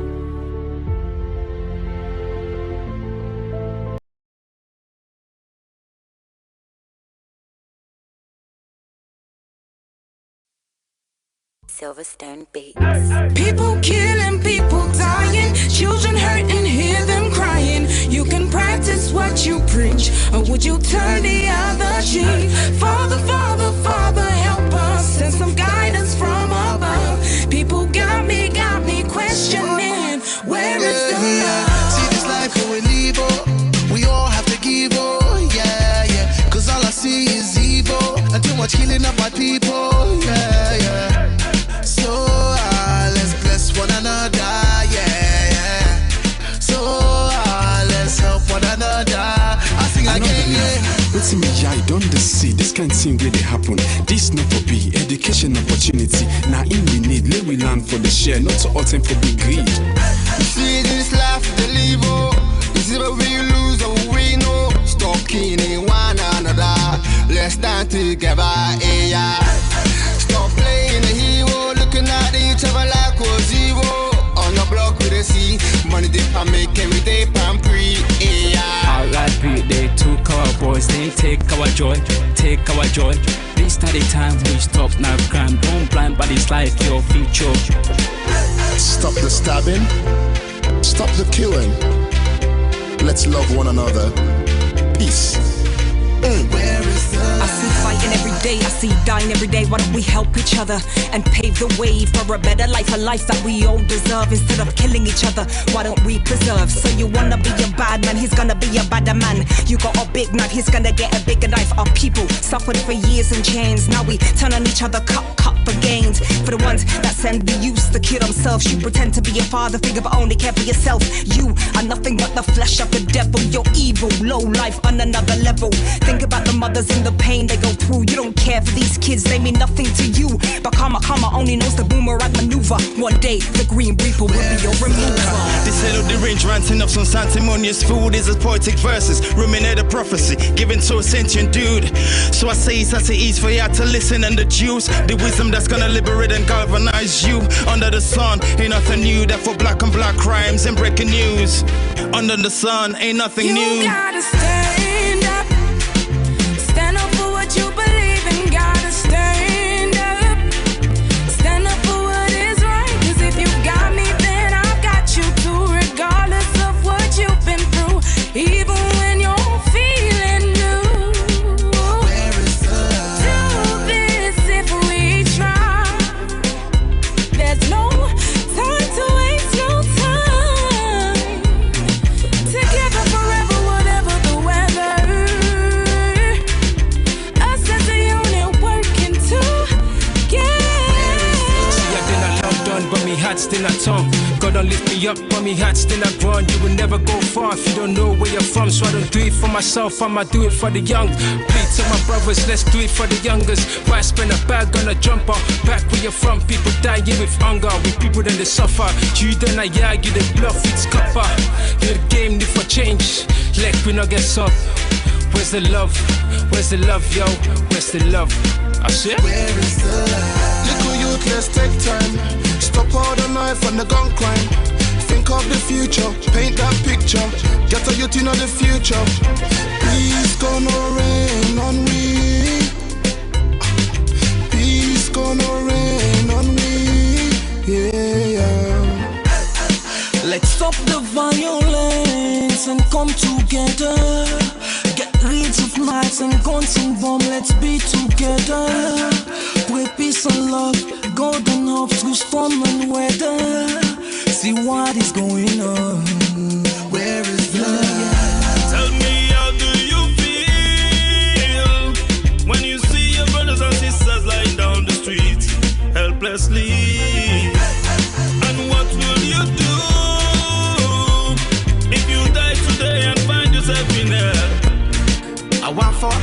this.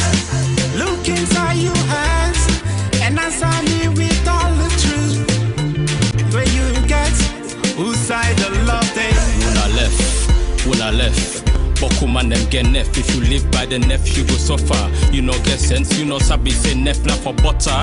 Stabbing guys, yeah that's uncool. When it comes to knives, yeah I'm anti. What happened to fighting guys with your hands, G? When you stab a man, it's not one man you stab. Just remember that you stab a whole family.